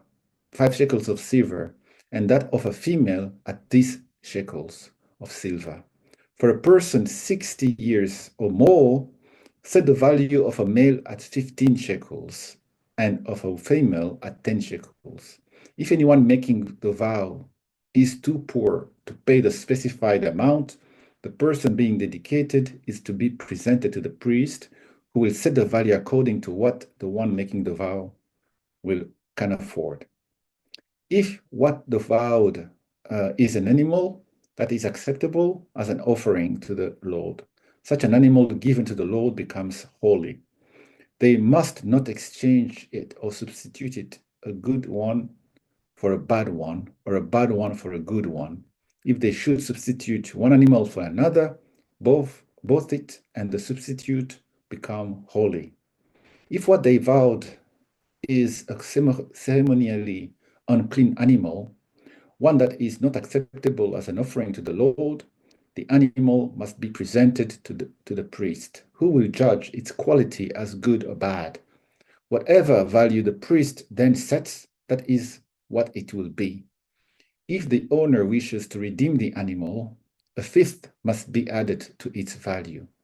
If anyone dedicates their house as something holy to the Lord, the priest will judge its quality as good or bad. Whatever value the priest then sets, so it will remain. If the one who dedicates their house wishes to redeem it, they must add a fifth to its value, and the house will again become theirs. If anyone dedicates to the Lord part of their family land, its value is to be set according to the amount of seed required for it, 50 shekels of silver to a homer or barley seed. If they dedicate a field during the year of Jubilee, the value that has been set remains. But if they dedicate a field after the Jubilee, the priest will determine the value according to the number of years that remain until the next year of Jubilee. And its set value will be reduced. If the one who dedicates the field which wishes to redeem it, they must add a fifth to its value, and the field will again become theirs. If, however, they do not redeem the field, or if they have sold it to someone else, it can never be redeemed. When the field is released in the Jubilee, it will become holy, like a field devoted to the Lord. It will become priestly property. If anyone dedicates to the Lord a field that they have bought, which is not part of their family land, the priest will determine its value up to the years of Jubilee, and the owner must pay its value that day as something holy to the Lord. In the year of Jubilee, the field will revert to the person from whom it was bought, the one whose land it was. Every value is to be set according to the sanctuary shekel, 20 gerhard to the shekel. No one, however, may dedicate the firstborn of an animal, since the firstborn already belongs to the Lord. Whether an ox, a sheep, is to the Lord. If it is one of the unclean animals, it may be bought back at its set value, according to a fifth of the value to it. If it is not redeemed, it is to be sold at its set value. But nothing that person owns and devotes to the Lord, whether a human being or an animal or a family land, may be sold or redeemed. Everything so devoted is most holy to the Lord. No person devoted to the destruction may be ransomed. They are to be put to death. A tithe of everything from the land, whether grain from the soil or fruit from the trees, belongs to the Lord.